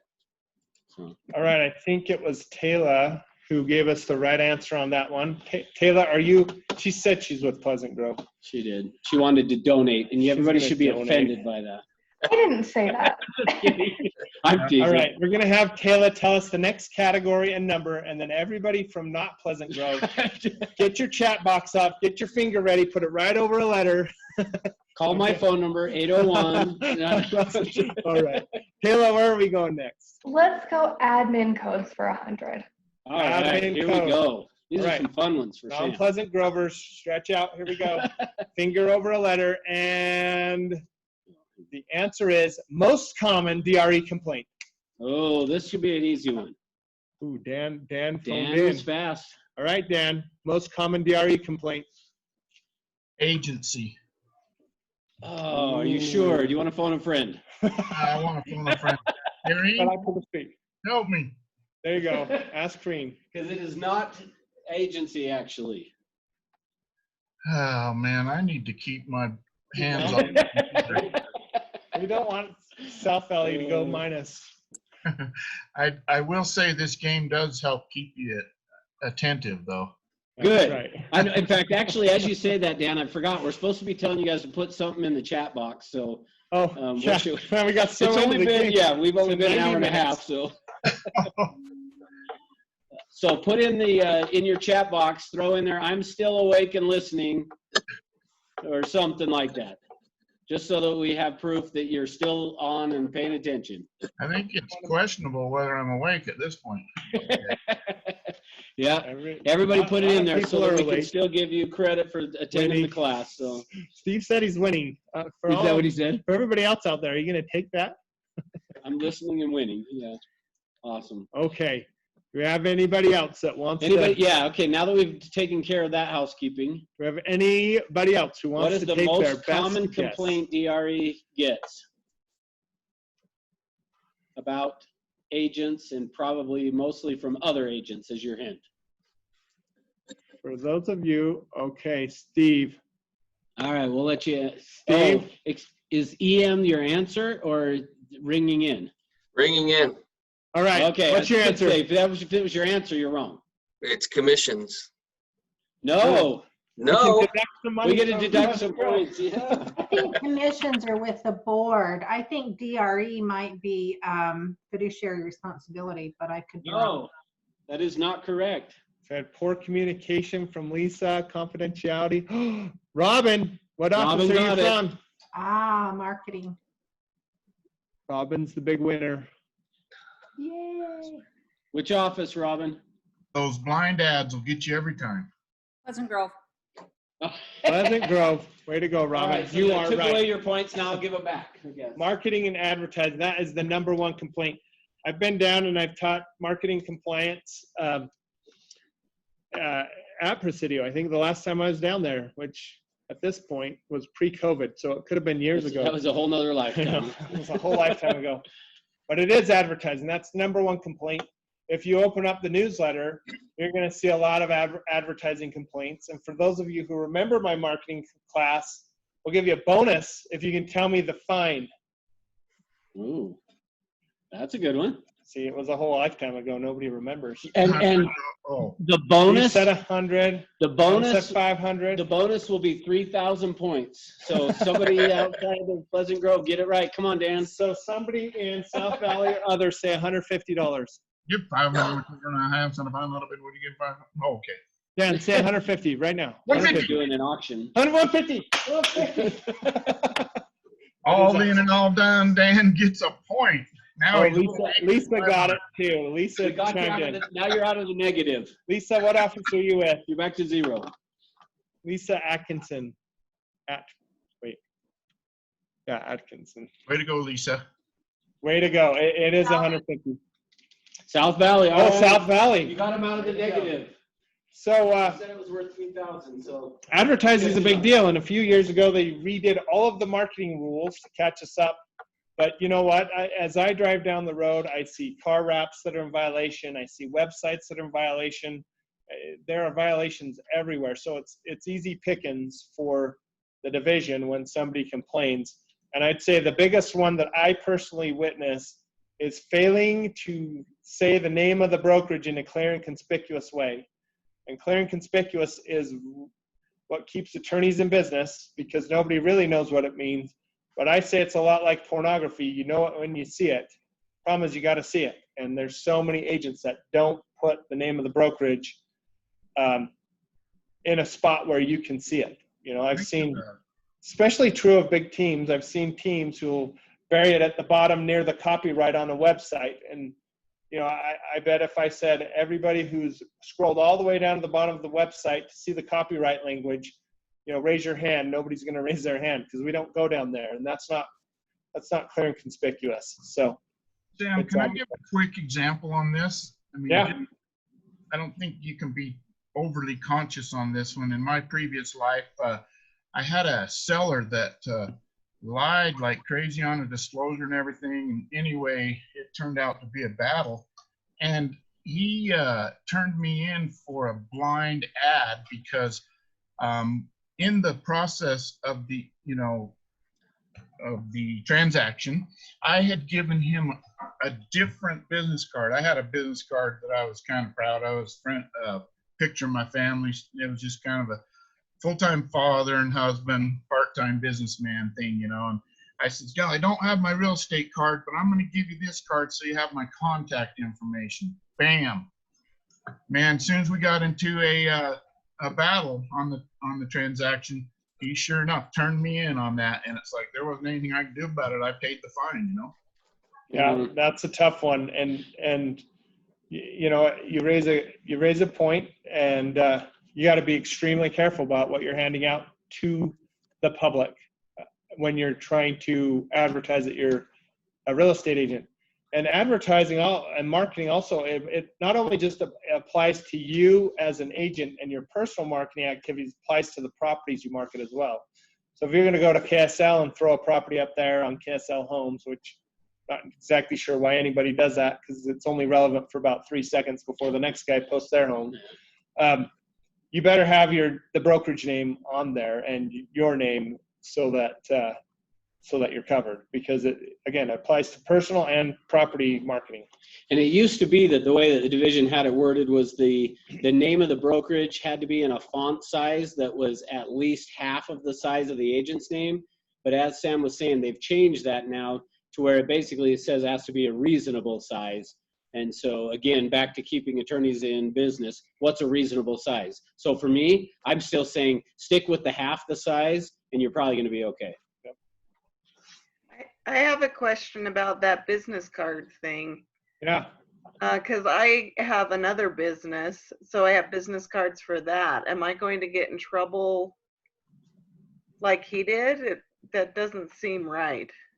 No, well, if you're handing out the other business's business card saying, "Hey, call me, I'm an agent," that's where you'll get into trouble. Okay, so if I don't have any of my real estate cards, don't give them a card, is what I'm hearing. Don't give them a card. Get their email. You know, send them an email with your contact and brokerage name and all that stuff. But yeah, be very careful. We refer to that as the Dan's Law. I'm just kidding. Right on. I like it. We got it named after you. Got some points for that. Yeah, that's right. More South Valley points right there. Worth 1,000 points. All right. Let's see. I don't remember. I can't remember who. Oh, it was Robin. It was somebody in Robin South answered. Valley. Robin, where do you want to go next? Let's do fiduciary duties for 400. Okay, now before we click on it, I'm going to remind you guys, we're looking, the answer is not going to be fiduciary duties. It is which fiduciary duty. All right? All right, here we go. 400. Obligates the agent to obey all lawful instructions from the principal. Honesty. Minus 400 for Pleasant Grove. Buzz them in. That's minus 400 for Pleasant Grove.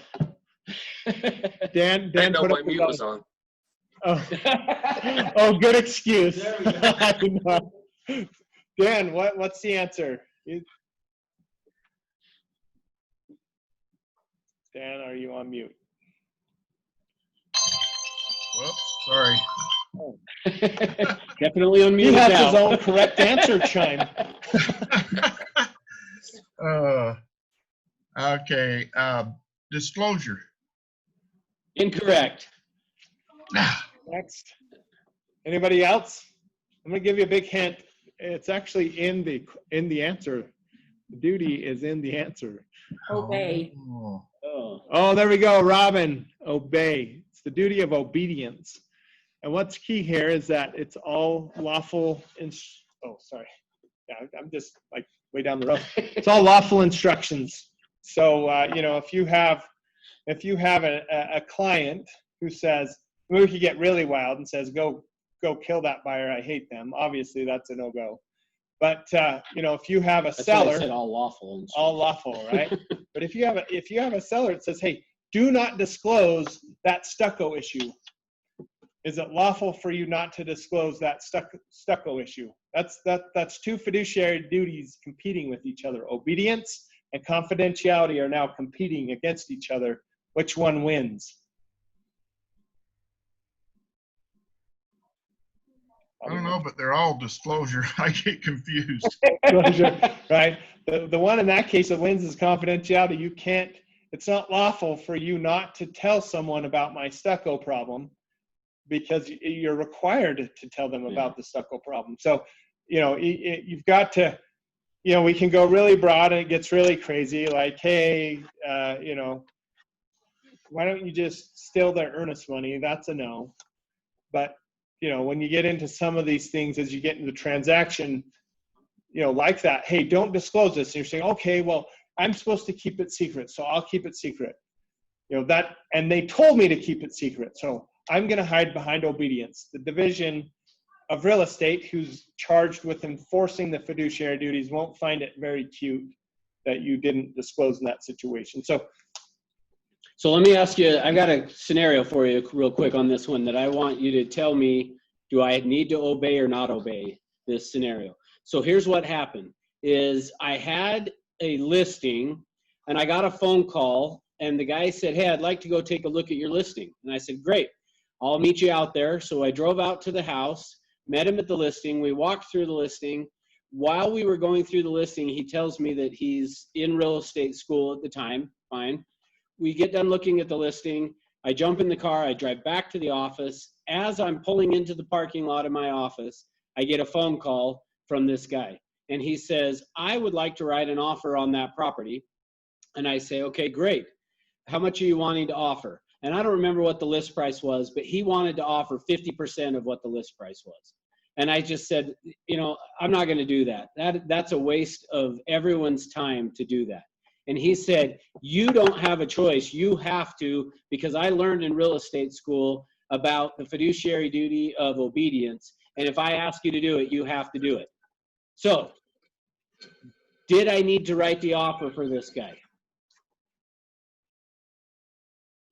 I'm seeing Steve shake his head no. What about the rest of you? I can only see Steve's video. We can only see whoever's typically talking. So I'm just kidding. Boy, rough. No, I didn't mean that bad. I just mean like the way that Zim Steve does it. regrets 20 years ago. Yeah, he beat me on the racquetball court. Yeah. Well, I'm going with I know this is against Steve, so I know I'm wrong again. But in real estate school, they tell us that, we should submit all offers. So all written offers.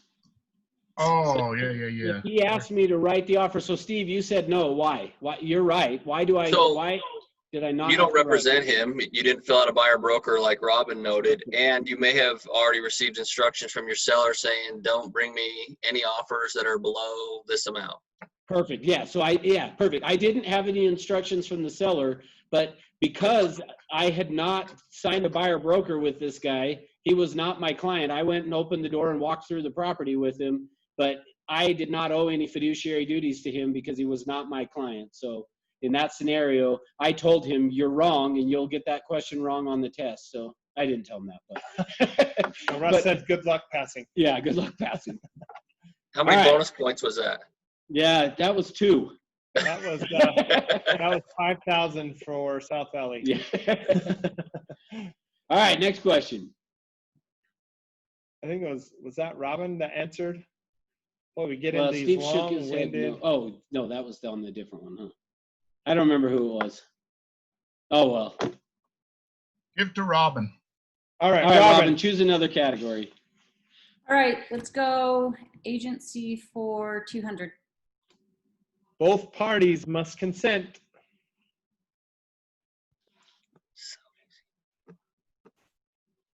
Which this is Limited another agency. poorly worded question.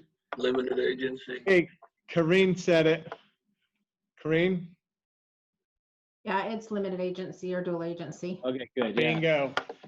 that is correct. And unless your broker says you can't do it, then even if they Which is our case. That's right. That's what I'm saying. So even if they both consent, you need to go get someone else. Still need to follow the brokerage. Karen, All right. I'll let you answer the rest of the questions. Yeah, how many points was that one? That was I'm going to 200. leave those to Steve, but he's in South Valley, South Jordan. South Valley just took the lead. So, after the 5,000 bonus. After the bonus Wow. point. All right, Kareen. Where Now do you want better to start go? answering again, Steve. Let's do, I don't know. Let's do seller disclosures for 300. All right, here we go. How soon should a seller complete the seller disclosures? All right, Kareen. She was quick on the draw.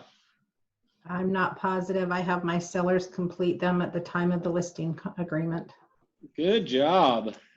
That is perfect. Yeah, at the time of the listing, you can always update. In fact, you should update if needed. You know, if something changes, I now discover that I listed last week and this week I find out my stucco's a mess.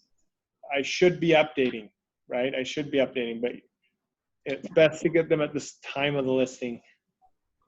Yeah, so and here's the thing. It's not like you have to get it filled out the exact time, but I would say you should get it filled out as soon and get it back from them as soon as you can from the time of the listing. And then the idea and why I put in here the parentheses of update the form if needed is just a reminder. I think a lot of times agents are forgetting that step is you get an offer and not that this happens a whole lot in our current market, but you get the listing and maybe it's a week or 2 weeks or something before the listing gets an offer and maybe they've had a water leak or anything during that time. Just remember to ask your client once you get the offer negotiated if anything has changed on that seller disclosure form that needs to be updated.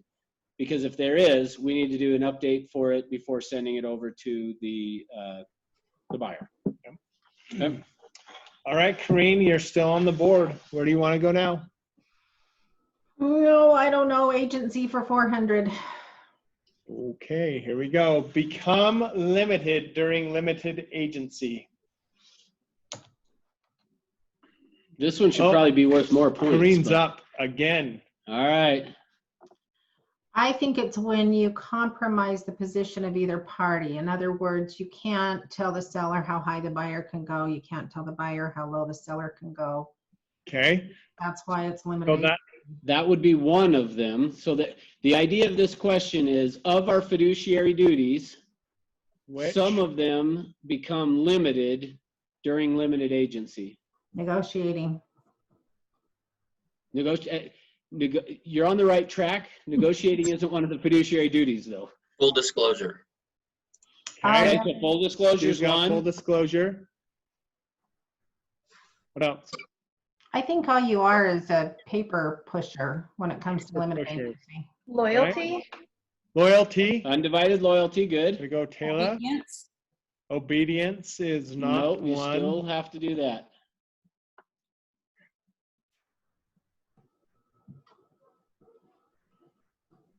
We have you've full gotten 2 disclosure out of the and 3. loyalty. There's one more.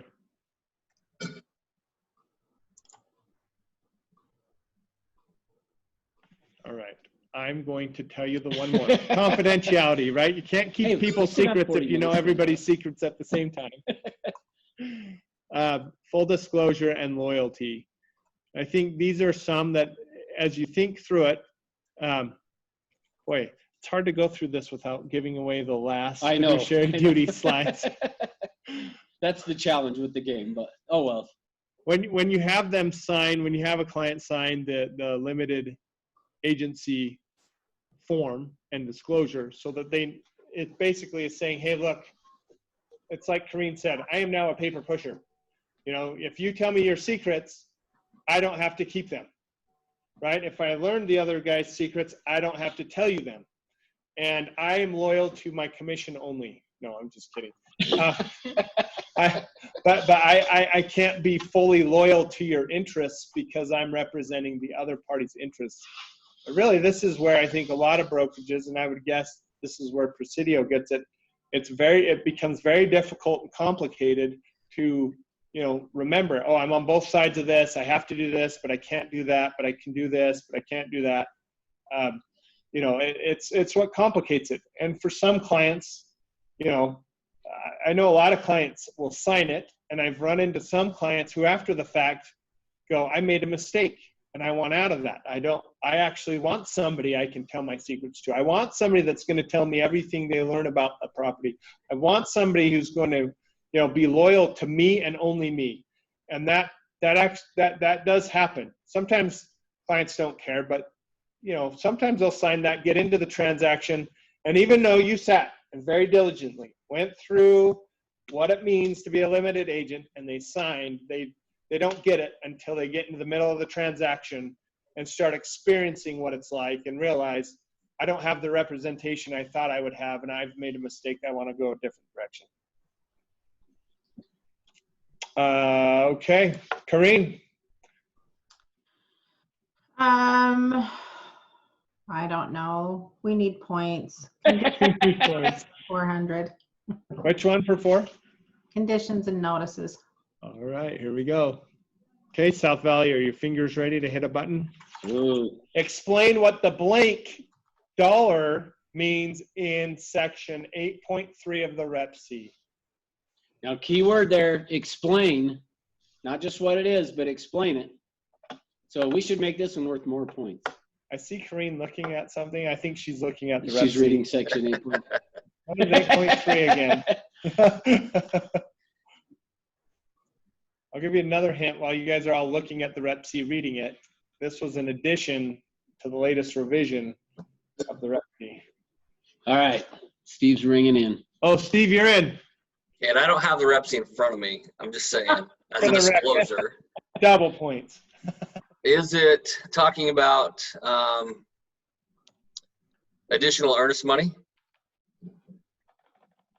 Whether the buyer will produce additional earnest money to the seller at all during the transaction? Actually, that's 8.4. Yeah. Okay, so this one is any additional earnest money will, certain amount of earnest money will be refunded to the seller regardless of passing the disclosure deadlines. Good. I like it. That's right. I like it. And Lisa was right there in the chats getting it right? So yeah, the amount of the earnest money that will go to the seller if the buyer cancels after the due diligence deadline, but before the finance and appraisal deadline, whatever dollar amount is in there is the amount that the seller would get to keep, even though you're canceling based on finance and appraisal, but because it was after the due diligence. So how much are people, what are you guys seeing? What dollar amount are people tending to put on that line? 1,000. 1,000? Okay. Half the earnest money. Half, okay. Yeah. You know, one of the things there that makes me nervous is I know that there's agents out there writing a percentage in that dollar sign. They're saying 50% dollars. And I'm not entirely sure what that means. I don't think a judge is either. So make sure it's $1, right? So if you have $1,000 earnest money and you want your buyer says, I'm okay losing half of that, make sure you write 500 in that line and not 50%. Yeah, and just keep in mind on that for me too, is I always look at it as depends on who I'm representing. If I'm representing the buyer, I want it to be zero, that they'll give up zero of the earnest money. If I'm representing the seller, obviously I want it to be the total amount of the earnest money. And so it just becomes a negotiation. But again, just kind of the key thing, I guess, of what the division is wanting us to understand on it is, number one, that section has been added in there to where that can take place. But also when you're representing the seller on it, of keeping an eye on that, because sometimes I think what we as agents tend to do is we get an offer in and we're so excited about it. The first thing we look at is what's the amount of the offer, so that we know to quickly calculate, is the seller going to probably accept it or want to counter or reject it. Then next thing we want to do is go to look at the settlement deadline to see, so how fast am I going to get paid? And we forget to look at everything in between those two, is the amount and the settlement deadline, to make sure that we're protecting our client, that if they're asking for the refrigerator and we have not included it, or this earnest money, how much is it going to be, and those type of things. Because if we're really doing what's best interest of our client, we should probably try to negotiate that a little bit, not leave it at zero, which is what I tend to see a lot of times agents writing. So. All right, let's see. I think that was Steve. Steve, where are we going now? Admin codes for 400. Oh, we're knocking out all the big All ones. right. Here we go. Here we go. The system used by the Division of Real Estate to facilitate background checks. Oh, Steve was super fast on that one. All right, what's it called? BCI. Bureau of Criminal Investigation check, background check. All right, so you're on the right track. And that's who checks for guns. That's who got my permit. I'm trying to decide if we're giving it to him or not. The fingerprinting system. All right, there you go. That's better. There we go. Okay. So basically what it's being called is wrap back, though. So what you're going to hear it referred to by the division is they're calling it wrap back. And so here's the key thing with this. On this wrap back thing, what happened is, effective this year, every agent who is renewing their license. Now, the coronavirus, COVID-19, has kind of thrown a wrench in this a little bit, but meaning I renewed my license in January, so I had to do all this. The people in February had to do it, and then all of a sudden March, it was kind of like, we're going to kind of put that on hold for a little while.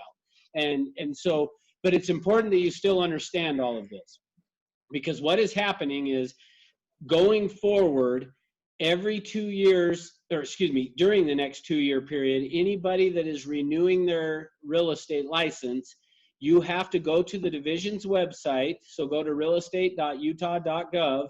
You'll see a thing that has like a fingerprint on there. You're going to click on that, which is then going to bring you to this form that you're seeing on the screen right here. You've got to fill out this form, and then you either have to go to the division to get your fingerprints done. The Salt Lake board, I know I don't know, Steve, do you know if they're doing it again? They were once a month. We got a machine, but we haven't started it up again. Okay, so it's still not started then. Okay, perfect. That's what I was not sure about. So you have to go get it done either at the division. When the board starts doing it, you could do it there. Or what Steve was saying, which is where I went as well in January, was to BCI, the Bureau of Criminal Investigation. Now, little side note to this story for me in January. I jumped online and I saw BCI. I looked at the address and I'm like, oh, I know right where that is. And I assumed it was the DMV that's on 4700 South. And so I jumped in my car and I drove to the DMV, walked in, and I got in line and stood in that long line and was in line for 15 minutes or so. I get to the front and I say, hey, I have this form that you're seeing on the screen. I said, I need to have this done and fingerprinting done to renew my real estate license. And the guy says, I'm not sure what you're talking about. And I'm like, no, I looked it up online. It's on the division's website. This is the place I need to be. And he goes, hold on, goes and asks somebody else, comes back. And I said, no, this is the place. Because he kept telling me I'm in the wrong spot. And I said, no, this is where I'm supposed to be, I promise. And then he went and got the address, and I looked at it, and I'm like, yeah, oh yeah, no, I'm not in the right spot. So I went to BCI, and it took about 5 minutes to get it done. So but here's the key thing. Sorry, go ahead. Yeah, that's Steve. 5400 South, right behind McDonald's. Yeah, exactly. Yeah. So I went and did that. But then once you have done that, then it takes a few days for them to get that process to the division before you can renew your license. So just recognize that you have to get your fingerprinting done. It's a one-time thing that you're going to have to do, and you'll have to pay to the division for that. And then if you go to the division, it's free to get the fingerprints. At BCI, I think it was $15, if I remember right, to get it done there. So just keep in mind, as you renew your license over the next couple of years, that is going to be a requirement. And do it sooner in the process than later. But key thing you'll notice in red up here, if I can get the mouse there, is basically it is saying that it's only valid within 45 days. So you want to do it sooner than later, but don't do it too soon because it's only valid for a 45-day window. We had a question about whether if you've just gotten your fingerprints done for your concealed carry permit, does that transfer? And the answer is no. It does You've not. got to do it through the division, for the division. So yeah, you get a second fingerprinting. In my life, I've got a concealed carry and I have a law license and a bunch of things where I've had to get fingerprinted over and over and over again. I have a license in California for escrow that I had to get it. It's just, I swear every time I blink, the government wants my fingerprints again. So I'm well tracked, I guess. Yeah, so you'll only have to do it once for your real estate, but even if you've done it for a concealed carry, you still have to do that. Yeah. And then we have a comment, somebody renewed last week, but they didn't ask for it. Yeah, they've kind of put it on hold for right now during this time. And I don't know when that's going to go back to a requirement. But I would just say, as every month comes that you're having to renew your license, it would be great to be keeping an eye on that to see, because at some point they are going to say, yes, we're requiring it again, and you got to go do it. So. All right. All Okay, right, Steve. Who got that? That was Steve. Was it Steve? Okay. Yeah. Now you're back in the lead again. Okay, let's do admin codes for 300. Admin code for 300. Here it is. What should you be concerned about when dealing with a property that has solar panels? Man, Steve is so fast on the draw. Yeah, if you list a property with solar panels, Should we pretend like we saw his, or just go to Kareem? Whatever. So it is. Totally fair. Steve can answer that. All right. Okay. It is, does the seller still owe money for the solar panels, or do they own them free and clear? I gave him that answer. That's Or you gave him. There's one more. You gave him half of the answer, Kareen. What's the other half? There's one more piece. Or Can I ask you about that? Or Yeah. make Well, a I comment? think A lot of times the solar companies will put a lien on the property, Yep. and so that will affect the loan. Is that true? Is that Yeah. correct? If they Yeah, I man, think so- the second half is that, are they transferable? Meaning, can the new buyer assume the loan? Assumable, not transferable. Assumable. That's that's part part of of the first part. Yeah. There's still another piece that we're Oh, missing. there's still more. Yep. I'll We'll give get us it. a little. I'll give us a little hint. So we've talked about ownership of solar panels. There's another way that you can get solar panels. Oh, renting them. There you Okay, go, bingo. lease. There you Lease. go.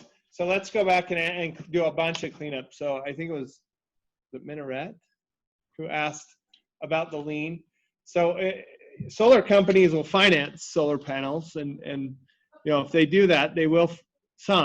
Most, I don't know.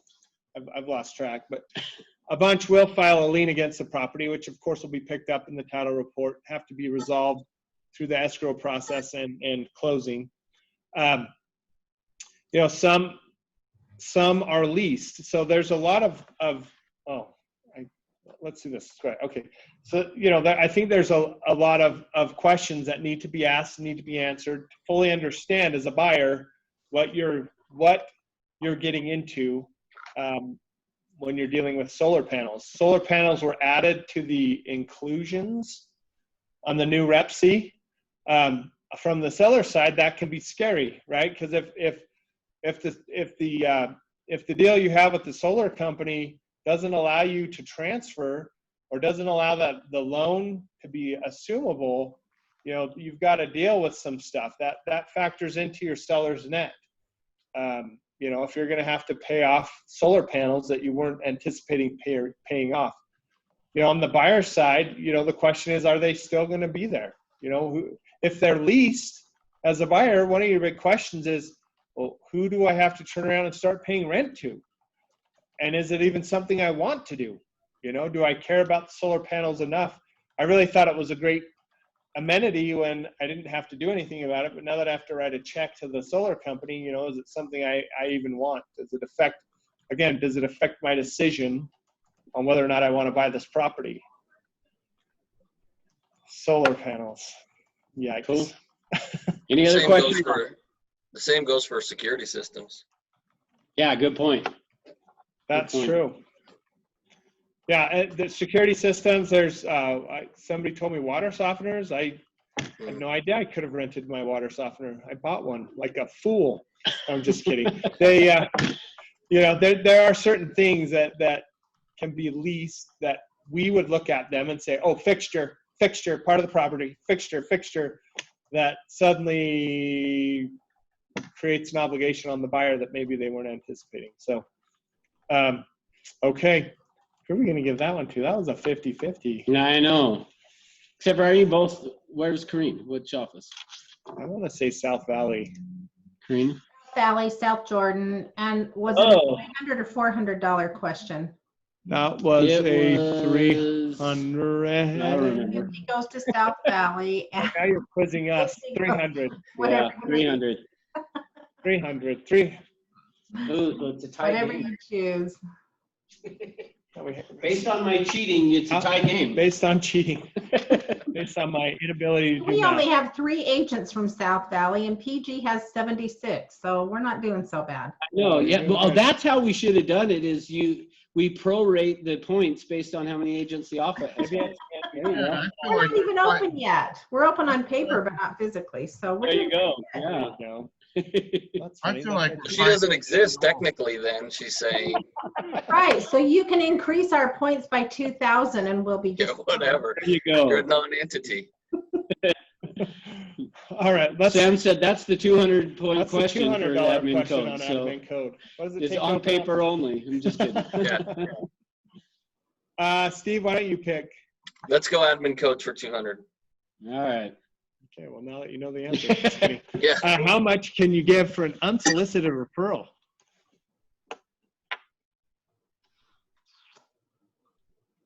I used to know, but I think it's changed, so I'm not sure.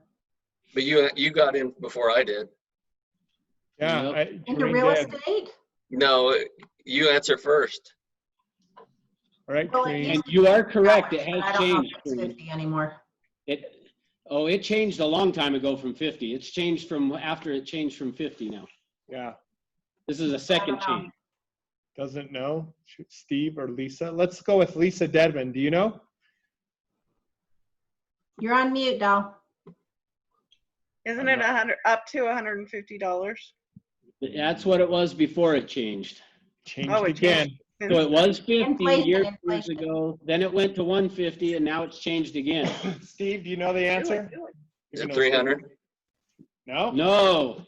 Quick, deduct 300 from there. Even though it's a 200, he said 3. Deduct. Yeah. Is it 500? What was that, Lisa? Is it 500? In California, it's 500. Oh. Robin says Oh, 250. Robin nailed it. She got it. Robin's in. 250 or less. Wow. The key here is there's a couple pieces Or to that. less. Yeah, it's that it's unsolicited, that it's a gift, right? So that no $250 handshakes can go on here.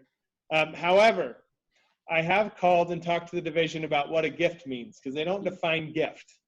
And I had some agents say, hey, could a gift be a Visa gift card? And the division was like, if it's a gift card, that's fine. Well, that's like 250 cash. But just make sure it's a gift valued at $250 or less, and that the referral is unsolicited. Now that there's a big, huge federal caveat here. If you get an unsolicited referral from your favorite loan officer or your favorite escrow officer, you cannot give them anything, because that will be viewed under federal law as buying referrals. Kickback.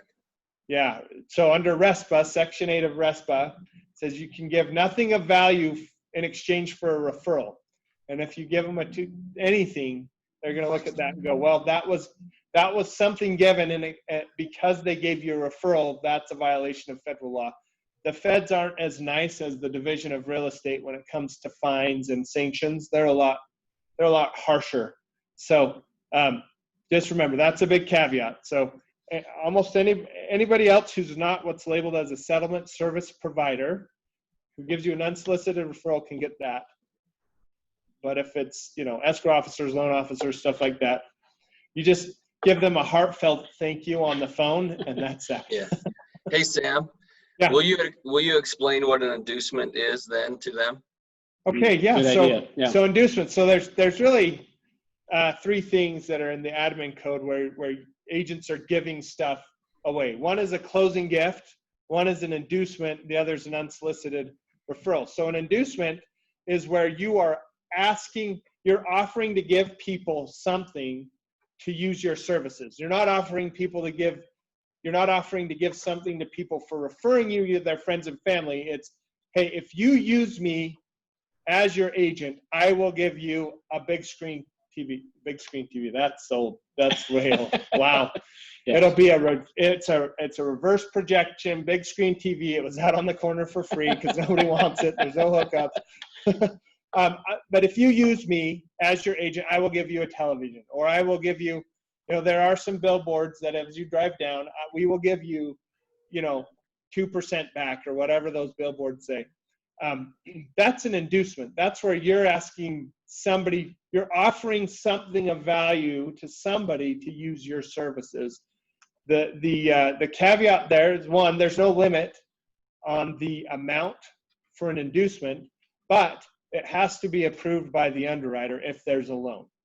So, you're going to have to disclose it to the loan officer. You're going to have to disclose it and make sure the underwriter of whatever loan they're getting is comfortable with what you're doing.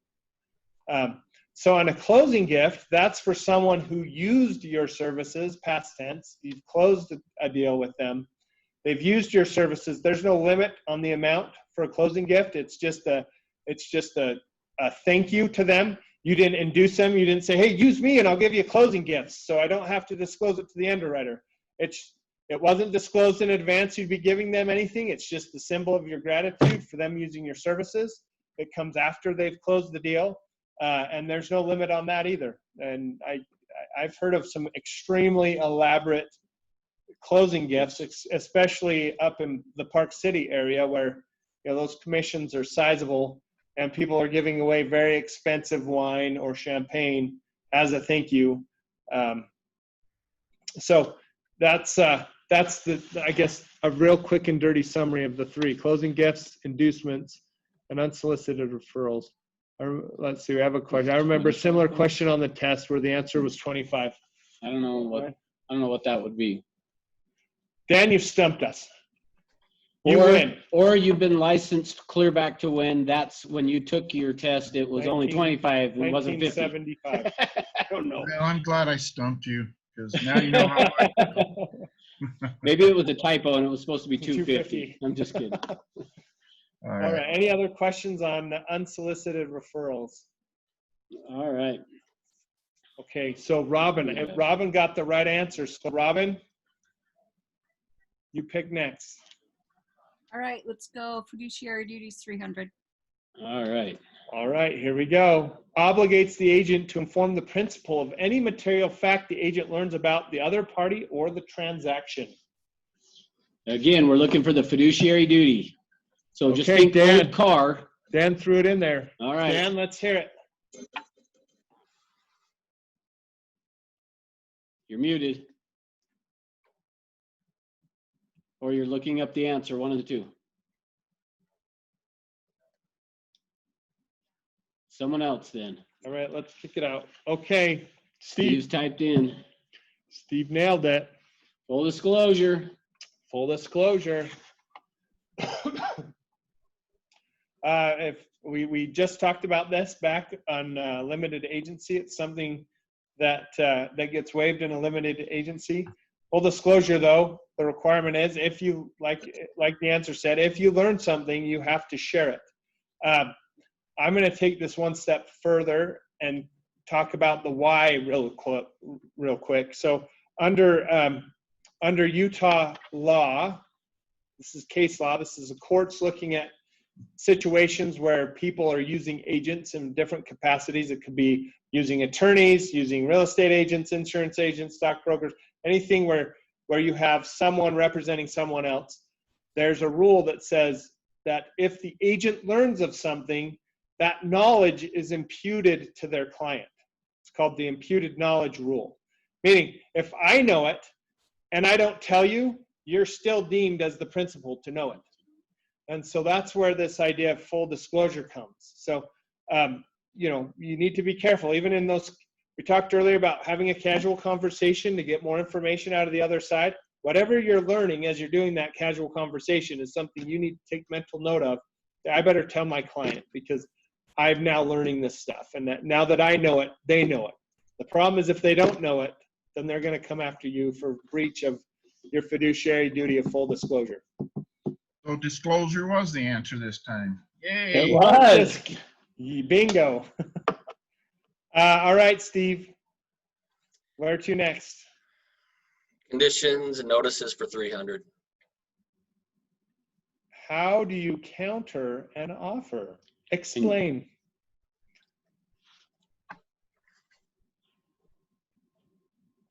All right, Kareen. Well, is it really this simple? Am I missing something? An addendum and you check mark counter offer up at the top. Okay, good. So yes, it's that simple. Unfortunately, that so go ahead and go to the. All right, the here's answer. the response. The reason I said explain is because unfortunately, what happens is sometimes people will counter the offer, but then they say, "Oh, but we're good with the FHAV addendum, or we're good with addendum number 1," and they accept those. And so They the have to idea. counter everything. Correct. So with good, a yeah. counter offer. They can't accept portions of the contract and counter portions and whatever. You have to counter every single thing that was offered. Yes. And what is not explained in the counter offer is in fact acceptance. If the other party accepts. Yeah. For example, if they say we want $3,100 in closing costs and we want $2,900 prepaid HOA fees, and your counteroffer says we're not paying the HOA fees, you're in essence saying you are accepting the $3,100 in closing costs. Perfect. Yeah. In fact, I just actually this last week I was talking with a broker, and they were talking to an agent. The agent asked the question of the broker, or asked a question, and the broker said, give me your opinion on this. And they were talking about, they had a deal that was under contract, and the buyer sent over to the seller asking for an extension of due diligence and the settlement deadline. The broker said, just counter back that you want the settlement deadline to be different, thinking that by not including the extension of due diligence was rejecting it, which is not the case, which is exactly what you were just saying. That is not what happens. And instead, I got to tell this agent, guess what? Your client just extended their due diligence deadline as well. And she said, well, hopefully it's going to be all okay and work out. So anyway, the whole idea is just make sure you're countering all, not accepting one while you're countering something else, any of that. And then I threw on a bonus one is there a response deadline? And I saw that it looks like Taylor said no on the response deadline. That's correct.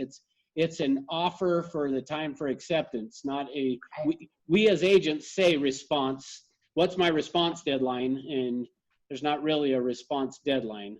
That's only on the addendums or counteroffers, correct? What's only on there? Response. I don't think it even is on there. I don't think it says response. Counter or rejection. Yeah. Yeah. All right, next, we're getting low on time and high on questions still here, but Yeah, that's all right. here we go. We'll go fast. Let's see, Kareen, that was you. Where are we going? Let's do agency for 300. We need all the points we can get. There you go. All There you right. go. Limited agency consent is required. When it's, so what the question is, when would it be required? And we've kind of, it's kind of weird because the division wants us talking about all this, but what you're seeing is why Presidio is saying we're not going to do it. It makes it cleaner. So when is it required? Or limited consent is required. Sorry, I'm not even. Limited agency is Just keep going, Russ. I know, I'm getting tired. When? Don't think too hard on it. Wait. Well, Taylor was first on that one. Taylor was first. There we go. Well, my first answer was going to be true, but it has to be entered into, like, before it's entered into. So everybody has to agree before it actually starts. Good. So yeah, that's exactly the Before right the answer. contract's written. Yeah.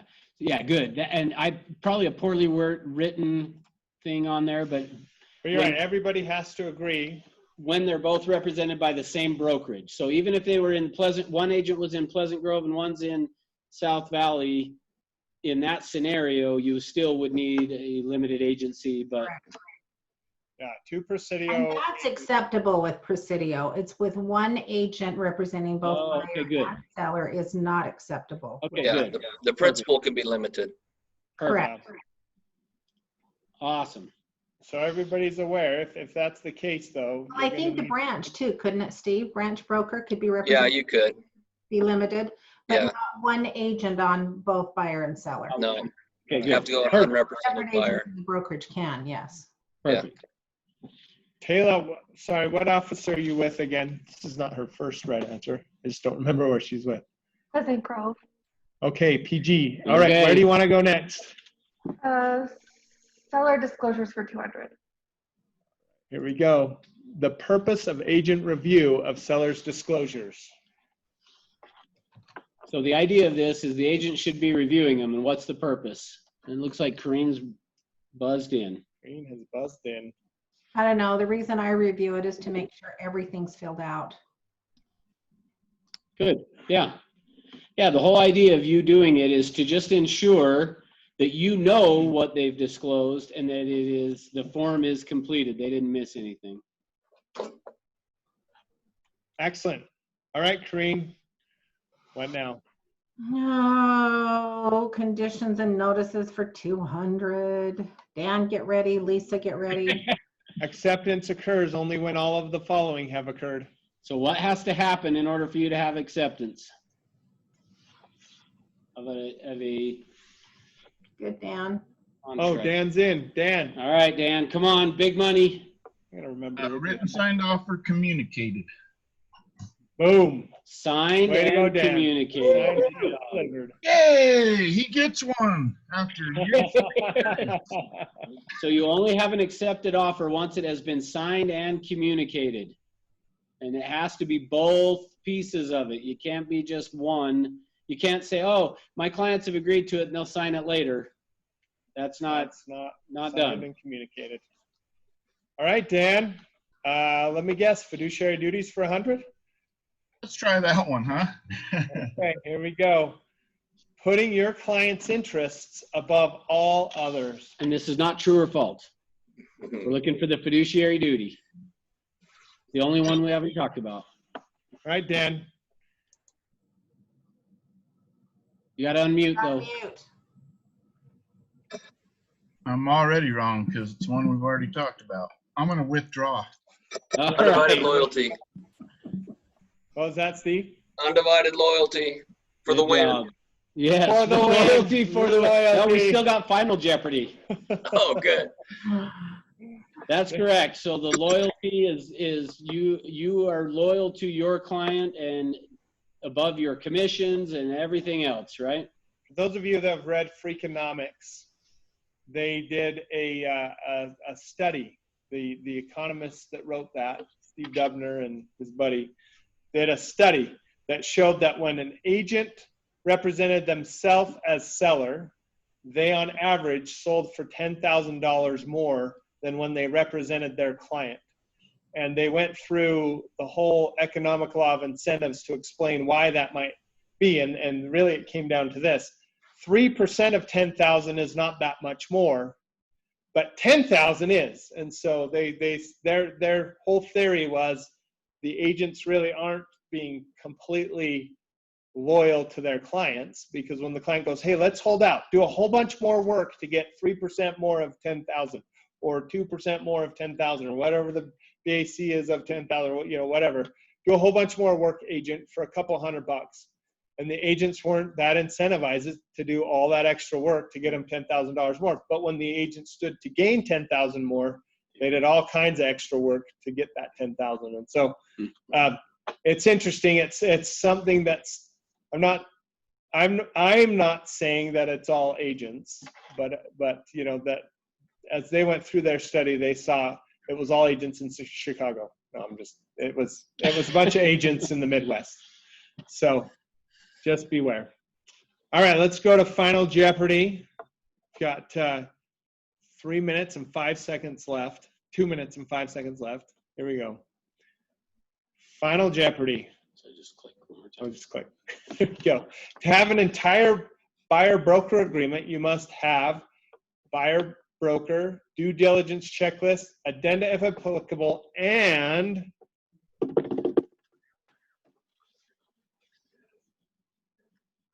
oh, Robin, wow. Good job. Robin, you're faster at reading than I am. Way to go, Robin. The wire fraud alert disclosure. Yeah, so perfect. So here's the thing on this is just make sure that your clients are being aware of this wire fraud alert disclosure. We had not long ago, I heard about an agent that used to be with a company that I was with, I think they may have been out on their own. And the agent was buying a property that they were going to pay cash for to flip. And they got this alert of, hey, wire your funds here instead. And this is an agent, remember, representing herself. She went ahead and wired the money to the wrong place, luckily caught it and was able to stop it before it fully went through. But just here's the key thing. Man, you're talking about the agent's worried about their commission. Your client ends up wiring $100,000 to a fraudulent account. You're probably not getting paid anything off of that deal. So just make sure they are aware that wire fraud is real. You're going to have, in fact, the most recent one that I saw, even on the bottom of the wire fraud email, the email that the wire fraudulent person put, they put a be careful of wire fraud at the bottom of the email that they were sending fraudulently. So it just make sure your clients are aware that that's going on and to be careful about it. So I don't know. Anything else you want to say on that? That's true. No, and well, I'll just say this. It happens far more than I think any of us know and assume. And it's terrifying because it represents real loss to our clients. Okay. Let's see. Do we need to do anything? So to make I guess sure just we all were in really attendance? ultimately, yeah, I guess just throw your name in there. I'm assuming, Yvonne, you've got license numbers and everything that you can get to me. Yes, I will. I'll Okay, get them perfect. to you. I've got everybody's names, I believe, that was on there. Somebody got on late and I didn't add them because they need to be there the whole through 2.5 hours, correct? Correct. Okay. So, well, and I guess it depends on when they joined. If they joined within 15 minutes, I think it's okay. But if it was after 15, yeah, that's too long. Yeah, it was like after, I don't know when. I just noticed it about 20 minutes ago. Oh, so, okay. All right. I Sounds got good. everybody, including the cute gal that's not Presidio. We love that you're here with us too. Yeah. that's Great awesome. class. Thank you. Yeah, just if you'll throw something in the chat box, just something. I don't care. Thank you. Sam's the best person ever to teach a class. Bow ties are the best. Yeah, bow ties are the best. Something like that. Just so that we know you're still paying attention. And then we'll take a 30-minute break and class will be over. Go to the bathroom for the next 30 minutes. Yeah, take out the and then bathroom for 30 minutes and we'll be done. Anyway, Thanks, guys. Thank you, Appreciate it. everybody. Well, we want you back. Maybe I'll be calling you because there was only about 24 agents on and we have a whole bunch.